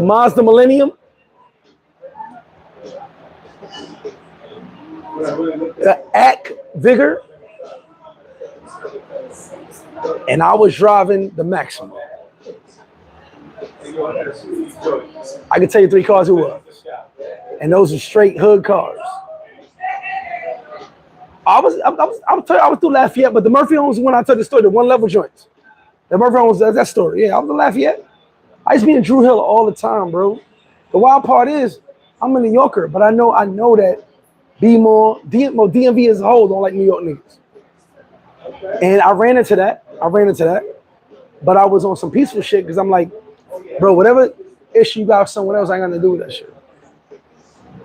And you know, we wasn't coming to the DMV on some taking over shit. We wasn't trying to do that. But they still got a bad taste in it off from Alpo, all that other shit. You know what I'm saying? B-More, the whole DMV got Alpo in their head. So we wasn't doing that. We was just out there rock. What's up, baby? We was out there rocking how we rock. You know what I mean? I may get your girlfriend pregnant, but I ain't trying to take your block. Same. Sound foul, right? Yeah, body more. There you go. We was outside with it, man. A lot of dudes be laughing. I be like, man, I've been in your hood. I've been in every hood. The only place I ain't never been where I can say is the hood. But my son has been, and I got very good friends there. Compton. I ain't never been to Compton. Never day in my life, never been to Compton. My son hang out in Compton. I'm friends with some of the biggest OGs in Compton. We met here in DR, and I'm friends with them, but I've never been to Compton. I've been to San Fran, I've been to Oakland, I've been to LA, I've been to Hollywood, but I've never been to Compton. My son was in Compton, chilling. I'm calling my homies like, hey, my son good? Like, they're from New York, right? He's like, he good, your son, he good. I'm like, hey, my son good, though. Never been to Compton, but I got homies from Compton. A lot of homies. I shot the Richards Method. He said I had the Mazda Millennium Gold 1011 sunroof before they changed the logo. You had to have, all right, so you had to go. My cousin, that was his car. He had the red or the what do you call that? Not red, but the off-red. The off-red with the tan interior. It was like maroon, I guess, with tan interior. That shit was fire. We used to switch cars all the time. You know. Back then, matter of fact, we was there that time. I had my Maxima. And like I said, we there seeing some chicks, man. We ain't about nothing. We kids, man. We trying to go to every state get some boom boom and move on. You know? But we was ready for action at all times. At all times. I want to ask y'all a question, because it's never been me in my life. Imagine if you was a dude being told, you stay here so we can leave. That's some pressure. I never forget, I think a few years later, my man cried to me, because I would always tell him, he was my whatever dude. I was the whatever dude. So I said, you my whatever. We leaving, you stay. By yourself. And the reason you stay is to make sure nothing happens when we leave. And when my man talked to me one time, because I was that guy, so it wasn't under me. When he told me, he said, yo, I can't do this no more. And I was like, what you mean? He's like, I ain't like you. I ain't crazy. He goes, you leaving me in danger. I said, bro, is anything gonna happen? He said, no, but what if it does? I said, touche, my nigga, I love you. I don't know. But someone's got to be left behind to hold it down.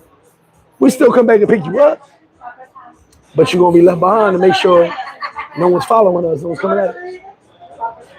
Old school shit. I love you guys. I love this conversation. I love having fun. Bro, I had the 12 CD changer, bro. Plug it in. I had it in my glove compartment. I had it in my trunk. 12 CD changer, bro. We stepped up from the 6. The 6 was old school. We had to get the 12 because I was tired of changing CDs. 12 CDs, I'm good. Whatever 12 CDs is. And you better have 50 Cent as a Future in there, the G-Unit mixtape. You better have that. This is 12, baby. My cars was lit. All my cars was lit. Used to watch TV in my cars. I had DVD player in every car I had. We watching TV, the flip screen, pull up, all that. I didn't do the headrest joints because I ain't had nobody in my car like that. If you was in the front, you was in the back. If I had somebody in the back, you could still see the front TV. Had the joint in the front. Flip up, we watching TV. He said, I hear Jay-Z. Well, Jay was there, but from what I hear, Jay was not really in it. He was in and out. Was that at a CD changer? Bro, watching what? All the Hood DVDs? I had all of them. That's why I can tell you about a lot of rappers. I had all of them. We had all of them. We sit in my car with some bottles, some chaser, drinking, watching the Hood DVD. We go to the Ave, get a bunch of DVDs, sit in my joint, watch DVDs, chill out. That's what we did. Then we drive around the hood, do hood shit. I think most of my days, back in the day, most of my days was picking up money. That's all I ever did. I would kidnap my friends. Be like, yo, we gonna get this money. Banks was dope lyrically, but 50 Cent had the songs. Crackheads Going Wild, Bum Fights, Hood DVDs, Smack DVD, all the DVDs. French Montana, Cocaine City, all them joints, man. We had them all. I was in my car watching them. All my cars had TVs. All my cars had liquor. You know what I'm saying? Like I said, a lot of my friends are squares, so on their day off, beep, beep, beep, they be like, yo, G, I'm off of work. Let's go. You're coming with me. Remember my man told his mother, tell Greg I'm not here. She's like, hey, baby, he not here? I was like, you don't tell him come outside right now, I'm gonna climb that window right now. She said, Greg said climb the window. He knows your ass here, get outside. I was like, thank you, Ma. Love you. Let me get out of here. We had a great live, 3 hours long. Shout out to you guys. Have a good Friday. Have a good Friday. I'm having one. Have a dope weekend. Have a straight Easter weekend. Biggest thing is be safe, y'all. Stay tuned for more. Stay tuned Monday. Every Monday, 10 a.m. Monday Motivations. I decided to just start that. And it's going to be every Monday, 10 a.m. Watch it. Share it with your peoples. sometimes we need some motivation. So I decided to motivate my people. Much love from me to you. I love you guys.